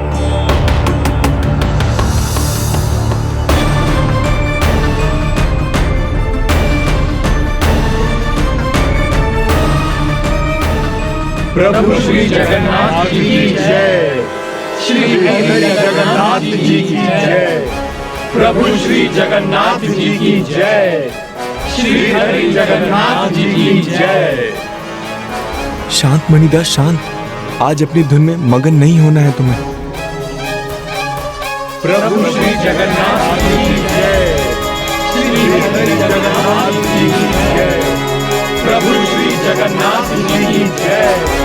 श्री हरि जगन्नाथ जी की जय। प्रभु जगन्नाथ की जय। प्रभु जगन्नाथ की जय। प्रभु जगन्नाथ की जय। प्रभु जगन्नाथ की जय। नहीं नहीं मणिदास, तुम्हें कार्य दिलवाकर मुझे अपना नाम नहीं बिगाड़ना। शांत मणिदास, शांत। आज अपनी धुन में मगन नहीं होना है तुम्हें।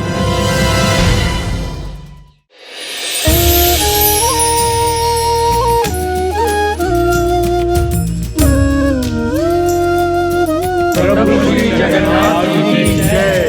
श्री हरि जगन्नाथ जी की जय। प्रभु श्री जगन्नाथ जी की जय।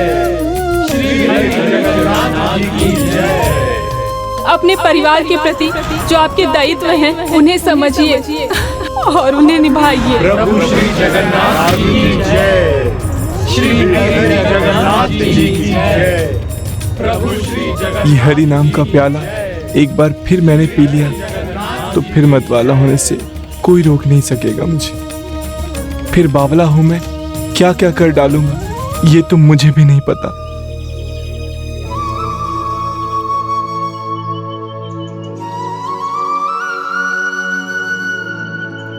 इस बार कुछ हुआ तो महाराज भी रुष्ट होंगे और पत्नी भी। ना कार्य रहेगा ना घर द्वार। प्रभु श्री जगन्नाथ जी की जय। श्री हरि जगन्नाथ जी की जय।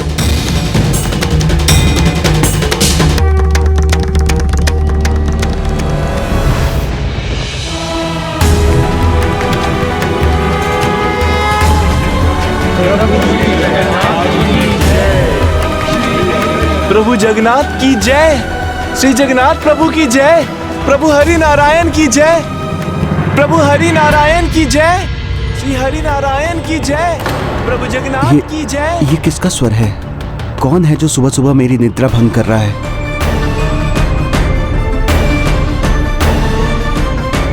श्री हरि नारायण की जय।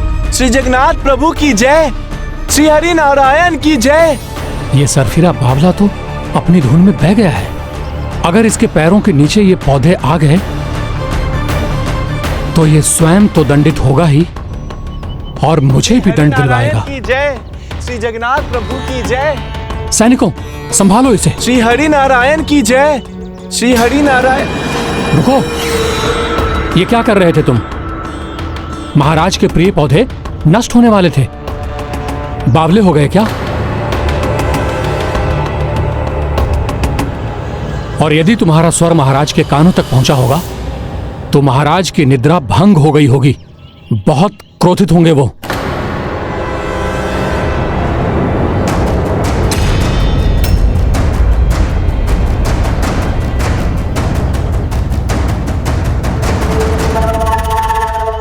प्रणाम महाराज। प्रणाम महाराज। मैं आपका नया माली मणिदास हूँ। क्षमा करें, मेरे प्रभु के जयकारे से आपकी निद्रा खुल गई। हाँ, मेरे द्वारा प्रभु जगन्नाथ जी की प्रथम पूजा के समय से पहले उठा दिया तुमने। महाराज, आप भी प्रभु जगन्नाथ जी के भक्त हैं, तब तो उनके जयकारे से उठने पर क्रोध ना करें महाराज। महाराज, ये उचित है, मैं तुम्हें क्षमा करता हूं, किंतु अब अन्य कोई भूल मत करना। जी महाराज। ये पुष्प मुझे सबसे प्रिय हैं। इन्हें एकत्र कर इन पुष्पों की माला बनाकर लाना। महान संत श्री स्वामी जी प्रवचन के लिए पधारने वाले हैं, तो मैं उन्हें पुष्पों की माला भेंट देना चाहता हूँ। कल तुम माला लेकर सीधे मंदिर आ जाना, और ध्यान रहे माला सुंदर होनी चाहिए, जिससे स्वामी जी आनंदित हो उठें।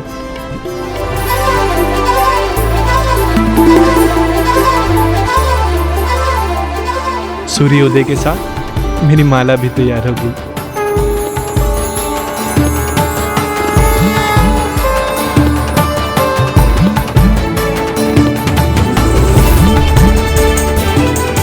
स्वामी, बड़ी सुंदर माला बनी है। स्वामी जी ही नहीं, महाराज भी इसे देखकर बहुत प्रसन्न हो जाएंगे।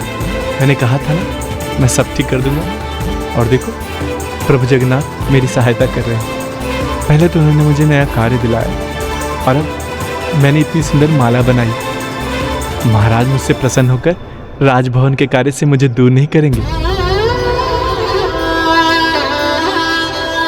क्या हुआ? तुम्हें विश्वास नहीं हो रहा है?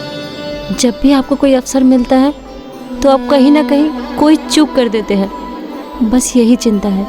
इस बार ऐसा कुछ नहीं होगा, विश्वास करो। अब मुझे जाना चाहिए।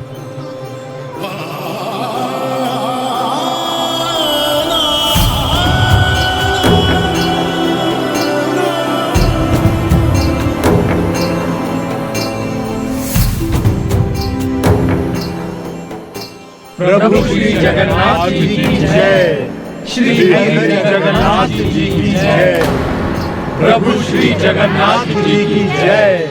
जय प्रभु जगन्नाथ। जय जगन्नाथ बोल, जय जगन्नाथ बोल। कहाँ रह गया मणिदास माली? माला लेकर अभी तक पहुंचा क्यों नहीं?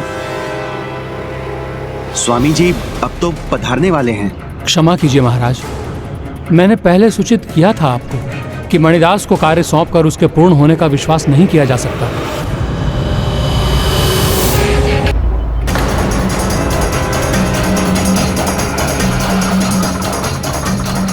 ये क्या कर रहे थे आप? स्मरण कीजिए कि ये माला आपको महाराज के पास सुरक्षित लेकर जानी है। देर हो रही है आपको। इस अवसर को नहीं खोएंगे, यही कहकर गए थे ना आप फिर वही भूल कर रहे हैं। प्रभु पर मुझे भी विश्वास है, वो हमारे साथ है। उन्हीं की कृपा से हमें ये कार्य मिला है। इसलिए यदि आपसे भूल हुई तो वो प्रभु की कृपा को ठुकराने के समान तो होगा ही। इससे ये प्रमाणित भी हो जाएगा कि वो सत्य कह रहे हैं कि आप बावले हैं, कि वो सत्य कह रहे हैं कि आप बावले हैं। इसलिए यदि भूल की समय पर माला नहीं पहुंचाई तो आप घर लौटकर मत आइएगा।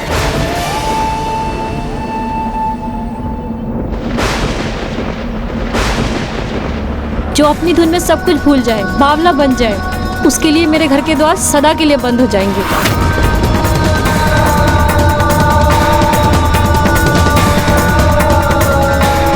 अब खड़े मत रहिए स्वामी, देर हो रही है आपको, जाइए आप, जल्दी जाइए।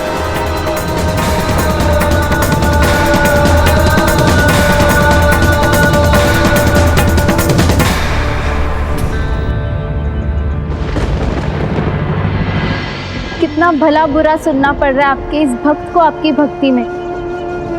अब तो उसकी पत्नी ने भी उसे अंतिम चेतावनी दे दी। जब तक सोना अग्नि परीक्षा नहीं देता तब तक वो कुंदन नहीं बनता। उसी प्रकार मेरे भक्त मणिदास को भी अग्नि परीक्षा में तपना ही होगा। स्वामी जी पधारेंगे तो हम उनका स्वागत कैसे करेंगे? मणिदास को उसकी भूल का बहुत कठोर दंड देना होगा हमें। महाराज, मणिदास आ गया। प्रणाम महाराज। इतना विलंब क्यों किया तुमने? और माला? वाह मणिदास, अति सुंदर, बहुत सुंदर माला है। तुमने तो मेरा मन प्रसन्न कर दिया। धन्यवाद। मैं तुम्हें यहाँ रुककर स्वामी जी का प्रवचन सुनने की अनुमति देता हूँ।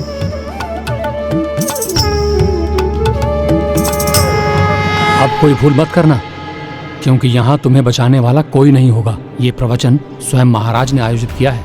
यहाँ कुछ भी हुआ ना तो उनका अपमान होगा, इसलिए नियंत्रण में रहना और बावले मत बनना।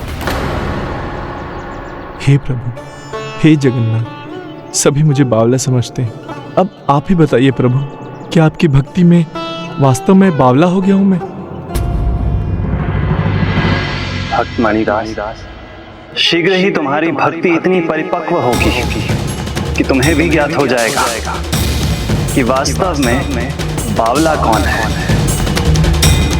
तुम या वो जो तुम्हें बावला पुकारते हैं और समझते भी हैं। प्रणाम स्वामी जी। आयुष्मान, आपका स्वागत है।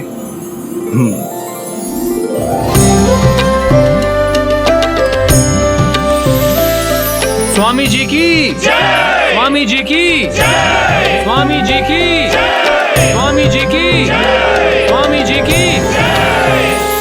मंदिर प्रभु जगन्नाथ जी का है, किंतु सभी जयकारा स्वामी जी का कर रहे हैं और मुझे बावला कहते हैं। स्वामी जी की जय, स्वामी जी की जय।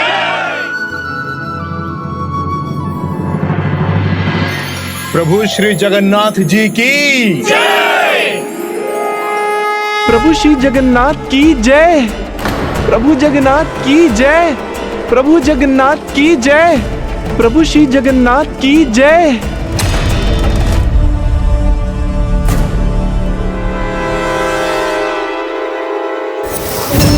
इसलिए यदि आपसे भूल हुई तो वो प्रभु की कृपा को ठुकराने के समान तो होगा ही। इससे ये प्रमाणित भी हो जाएगा कि वो सत्य कह रहे हैं कि आप बावले हैं। आज की यह सभा प्रभु श्री जगन्नाथ जी की भक्ति पर विमर्श के लिए है। तो क्या है प्रभु भक्ति? एक अतुलनीय भाव, एक ऐसा परम पावन भाव जो एक शिला को भी भगवान बना देता है। अर्चकस्य प्रभावेण शिला भवति शंकर। इतना ही नहीं, भक्ता नाम निर्वाच्यम ही चेष्टतम, अर्थात जो भक्ति भाव से भरा होता है उसके आचरण का वर्णन भी असंभव। जो प्रभु की भक्ति में खो जाता है वो तो अपने आप को भी भूल जाता है। वो अपनी पूर्णता में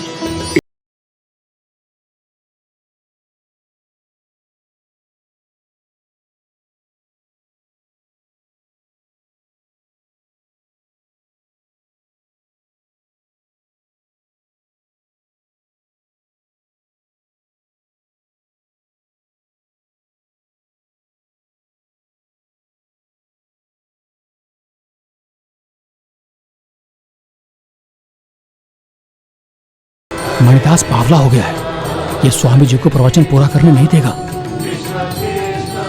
सैनिकों,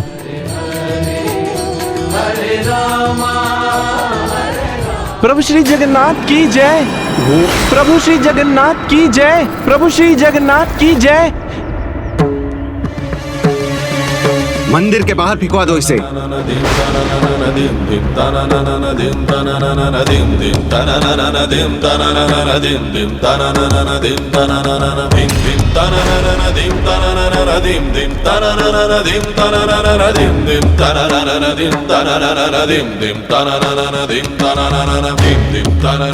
मैं समझ गया प्रभु, आपके भक्त को आपके मंदिर से बाहर फेंक दिया गया, तो ये इसी का प्रमाण है कि मैं वास्तव में बावला ही हूँ।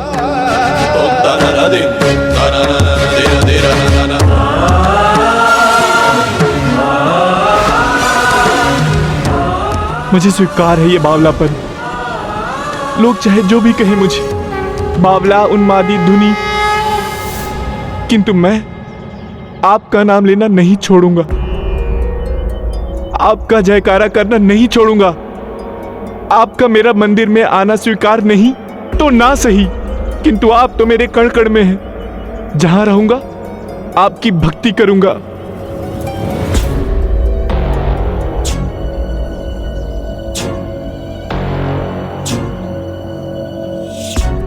इसलिए यदि भूल की समय पर माला नहीं पहुंचाई तो आप घर लौटकर मत आइएगा। जो अपनी धुन में सब कुछ भूल जाए, बावला बन जाए, उसके लिए मेरे घर के द्वार सदा के लिए बंद हो जाएंगे। घर के द्वार भी बंद हो गए मेरे लिए।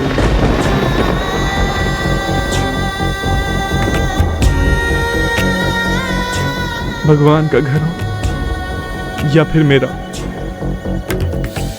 दोनों से बाहर रहना ही मेरे बावलेपन का दंड है। कोई समझे या ना समझे, मुझे लगा था आप तो समझेंगे प्रभु, क्योंकि यही तो मेरा भक्ति भाव है।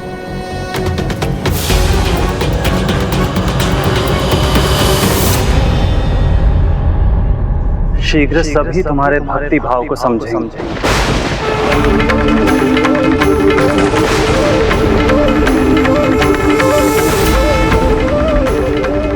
सच्ची भक्ति वो धारा है जो बहती रहती है। भक्ति का भाव वो भाव है जो भक्त को भगवान से जोड़े रहता है। भक्ति स्थिर बनाती है। बहुत क्रोधित लग रहे हो कान्हा। किसी की सेवा भगवान की सेवा होती है, तो भक्त का अपमान भगवान का अपमान होता है। और ये भक्ति भाव की व्याख्या कर रहे हैं। मेरे चित्त को तभी शांति मिलेगी जब मेरी भक्त की भक्ति को सम्मान मिलेगा।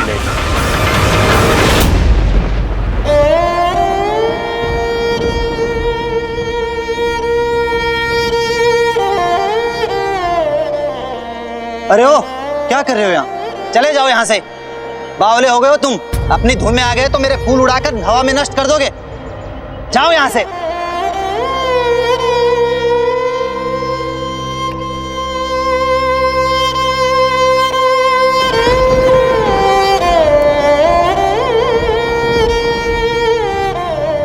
ए बावले, तुम्हारा यहाँ क्या काम?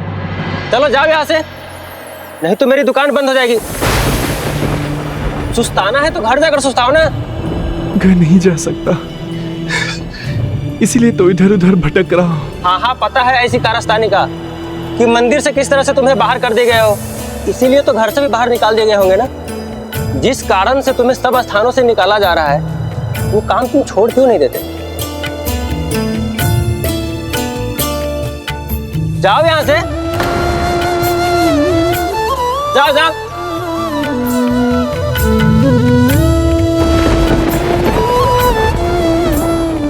मेरे साथ जो कुछ भी हो रहा है उसका तो केवल एक ही कारण है,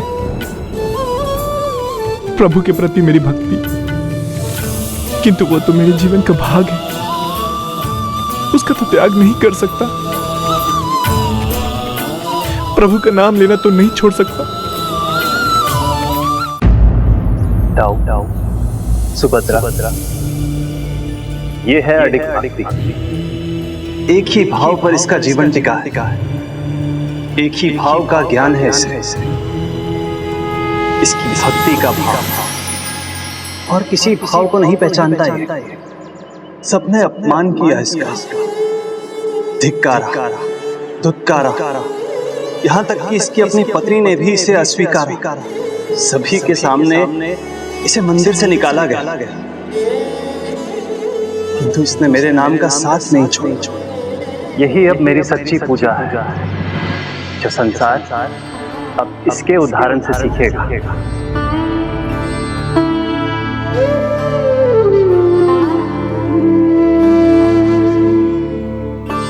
सब मुझे छोड़कर चले जाएं,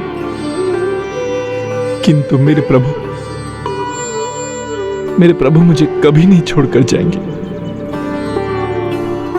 मुझे मंदिर से निकाल दिया गया, किंतु प्रभु तो मेरे हृदय में है और वो सदैव वहीं रहेंगे। प्रभु तो मेरे मन मंदिर में है।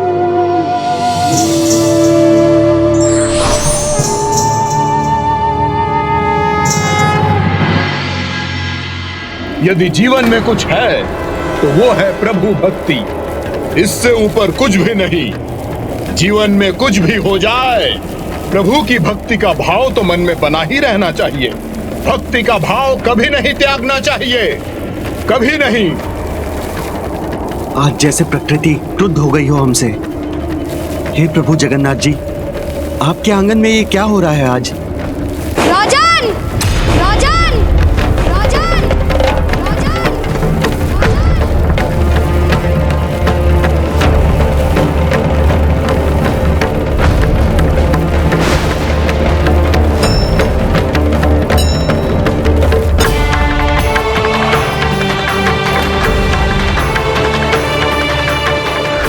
देखो मुझे और बताओ कि तुम ये क्या कर रहे हो राजन?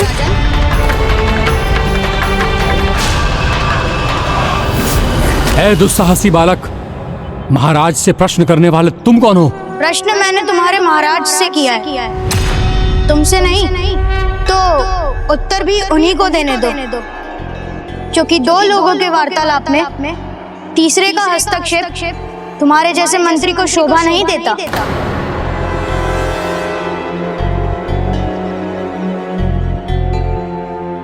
ये क्या हो रहा है? मेरा पुत्र तो कुछ नहीं बोल पाता। उसके मुख से शब्द निकलते तो है, परंतु तुतलाकर। किंतु आज तो वो धारा प्रभा बोल रहा है। राजन, सुना नहीं तुमने? मैंने कुछ पूछा है आपसे। बालक! मंत्री जी, मैं वही कर रहा हूं जो यहां हो रहा है। पूरी वासियों के लिए जिस प्रवचन का मैंने आयोजन करवाया था, उसे सुनने का मैं प्रयास कर रहा हूं, जिससे सभी स्वामी जी के श्रीमुख से निकले शुभ शब्दों से भक्ति भाव का गहरा अर्थ समझ सके, उस भाव की महिमा जान सके। राम नाम मणि दीप धरु, चीह दे हरि द्वार, तुलसी भीतर बाहिरो, जो चाहसी उजियार। अर्थात प्रभु के नाम का दीपक जिह्वा पर होना चाहिए, जिससे हृदय के भीतर और बाहर दोनों प्रकाशित रहे। किंतु आप ये कहाँ समझने वाले हैं? और यदि आप ही नहीं समझे तो प्रजा को क्या समझाएंगे?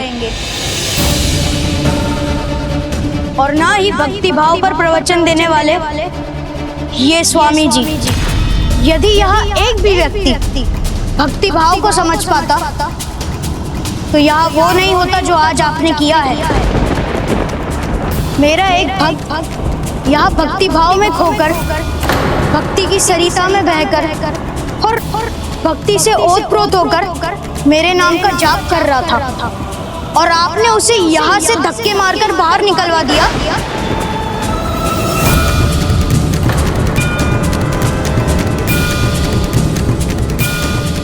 इतना भी नहीं समझते? प्रभु का नाम जपना ही अपने आप में एक महान भक्ति है। प्रवचन का ज्ञान तभी सार्थक है जब किसी अन्य के भाव भक्ति का भी सम्मान हो।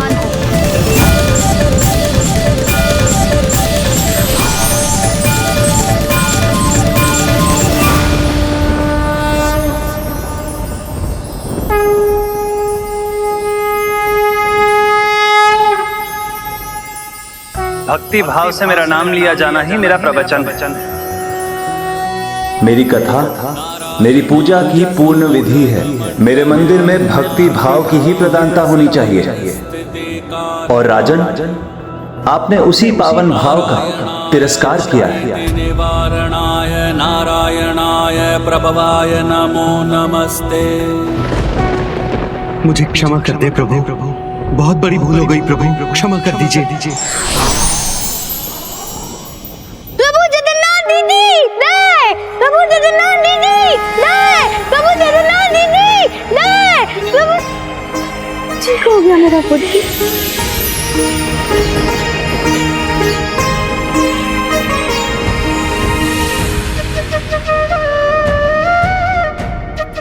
स्वामी जी, अभी आपने प्रवचन में कहा था सर्वप्रथम भक्ति भाव ही रहना चाहिए। सर्वश्रेष्ठ भाव है तो बस भक्ति ही है। इसीलिए यदि भक्ति महत्वपूर्ण है तो भक्त भी महत्वपूर्ण होते हैं। वही भक्त जिसे हमने धक्के मारकर बाहर कर दिया था।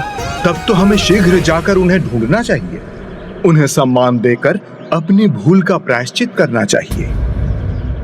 तो उन्हें ढूंढने मैं स्वयं जाऊंगा।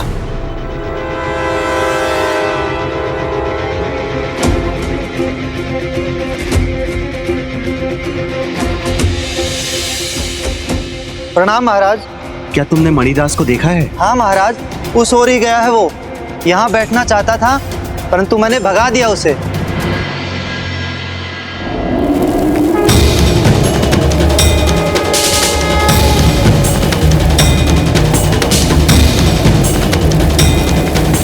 बावले हो गए हो तुम, अपनी धुन में आ गए तो मेरे फूल उड़ाकर हवा में नष्ट कर दोगे। प्रणाम महाराज। मिष्ठान वाले मणिदास को कहीं देखा है? महाराज, उनको तो मैंने भगा दिया यहाँ से। यही तो भूल हुई तुमसे। मणिदास जी भक्त हैं, बावले नहीं। ये बताओ किस दिशा में गए हैं वो? उस ओर महाराज।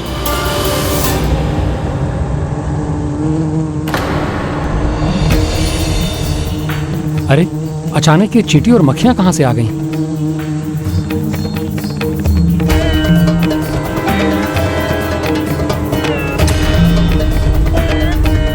मक्खियां भले ही मेरी पूरी दुकान चट कर जाए, किंतु तुम यहाँ नहीं रहोगे। जाओ जाओ। भक्त का अपमान किया मैंने, इसीलिए प्रभु रुष्ट हुए हैं मुझसे। मुझे भी भक्त मणिदास को ढूंढकर क्षमा मांगनी चाहिए।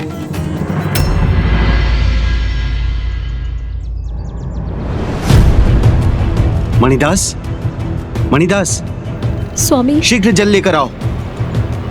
आपको क्या हो गया स्वामी? स्वामी उठ जाइए स्वामी, स्वामी उठ जाइए।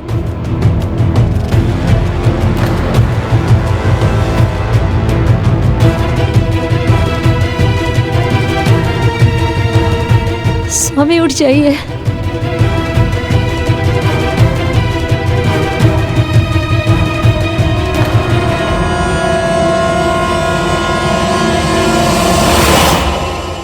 महाराज, आप यहाँ और आप ये क्या कर रहे हैं?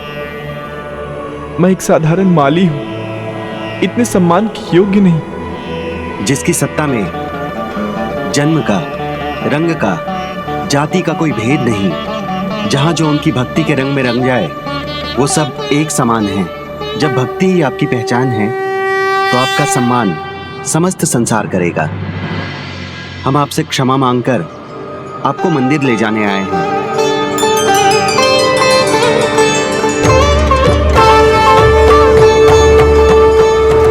महाराज, आपने अभी कहा जिसकी सत्ता सारे भेद, सारे त्रास मिटा दे, वो तो एकमात्र प्रभु ही है। उनके भक्त के सामने नहीं, शीश झुकाना है तो प्रभु के सामने झुकाइए।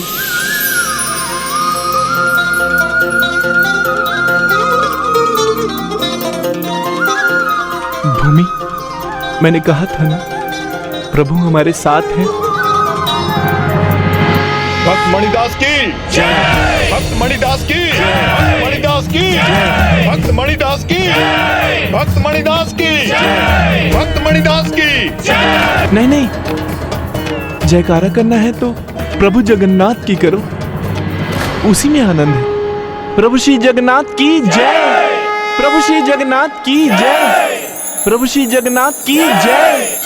प्रभु श्री जगन्नाथ की जय, प्रभु श्री जगन्नाथ की जय, प्रभु श्री जगन्नाथ की जय। प्रभु देखिए ना, मेरी भक्ति का सम्मान करके महाराज और सभी लोग मुझे आपके समीप ले आए। जानता हूं प्रभु, ये सब आप ही की लीला है। आपकी इच्छा के विरुद्ध तो एक पत्ता भी नहीं हिल सकता। आप जानते थे आपका ये भक्त आपके बिना नहीं रह सकता। गोविंद राधे गोपाला, गोविंद राधे गोपाला, हे मुरली मनोहर गोपाला। तुम्हारे जैसे भक्त हैं तो हम भगवान हैं। तुम्हारी भक्ति से मैं अत्यंत प्रसन्न। मांगो जो भी तुम्हारी इच्छा हो। एक भक्त को और क्या चाहिए? भक्ति अपने प्रभु बस जीवन के अंत तक आपके प्रति मेरी भक्ति ऐसी ही बनी रहे।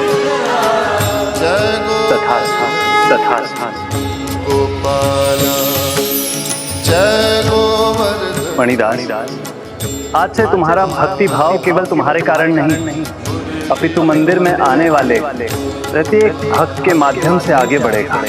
तुम्हारी भक्ति का ऐसा अद्भुत प्रभाव है कि मंदिर में आज से एक नई प्रथा का ही आरंभ हो गया। कैसी प्रथा प्रभु? उसका ज्ञान भी तुम्हें शीघ्र होगा। तो ये भक्त मणिदास,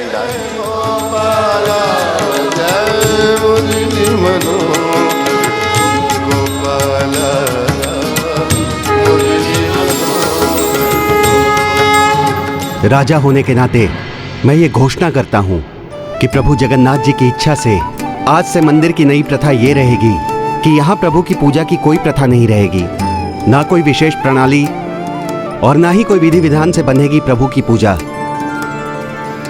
जो भक्त भक्ति भाव लेकर प्रभु के मंदिर में आएगा, भक्ति भाव से उनकी पूजा करेगा, वही उनका पुण्य प्रसाद पाएगा।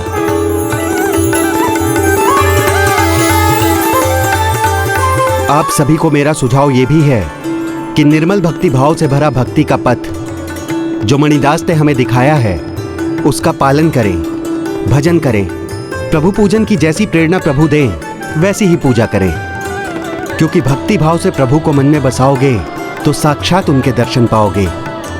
प्रभु श्री जगन्नाथ की जय, प्रभु श्री हरि नारायण की जय, प्रभु जगन्नाथ की जय। तो क्या आपको साक्षात प्रभु का आशीर्वाद प्राप्त हुआ?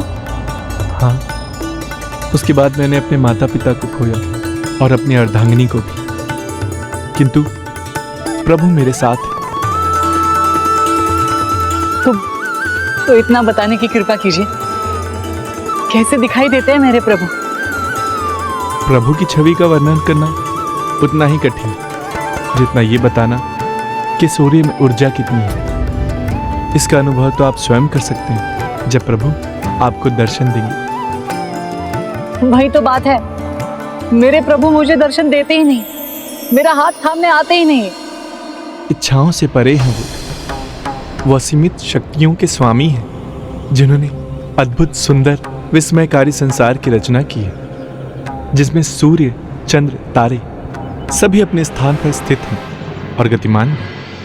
उनसे कैसा हट, कैसा क्रोध? वो तो सर्वत्र सर्वज्ञ है।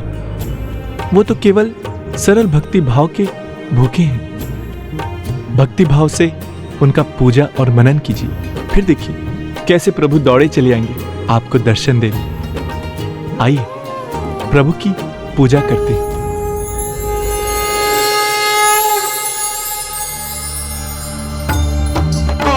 श्री जगन्नाथ हरि की जय, प्रभु नारायण की जय, श्री जगन्नाथ हरि की जय, श्री जगन्नाथ हरि की जय, श्री प्रभु नारायण की जय।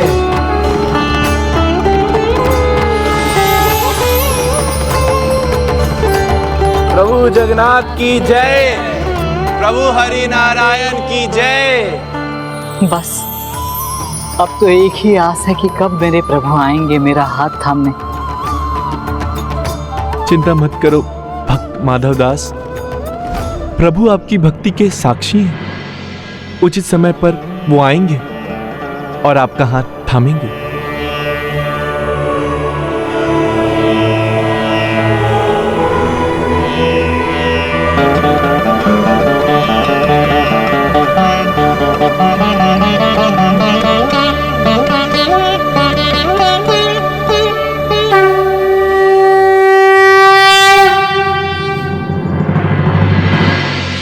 मैं प्रभु को साक्षी मानकर कहता हूँ कि जो मैंने कह दिया उससे कभी पीछे नहीं हटूंगा।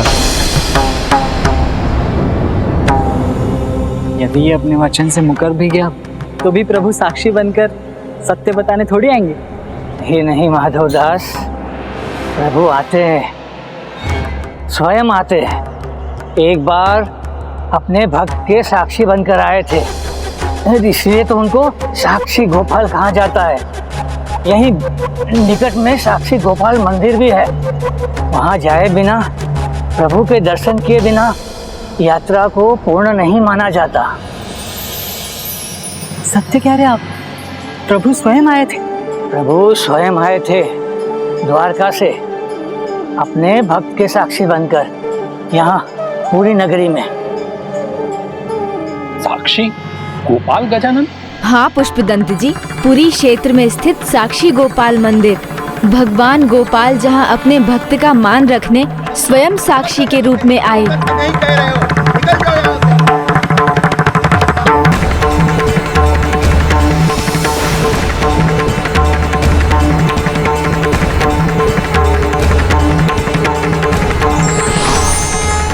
क्या है ये कहानी गणेश जी? कृपया मुझे बताइए। भगवान अपने भक्तों को कभी निराश नहीं करते, किंतु भक्त को भी अपने भगवान में अटूट आस्था और विश्वास रखना चाहिए।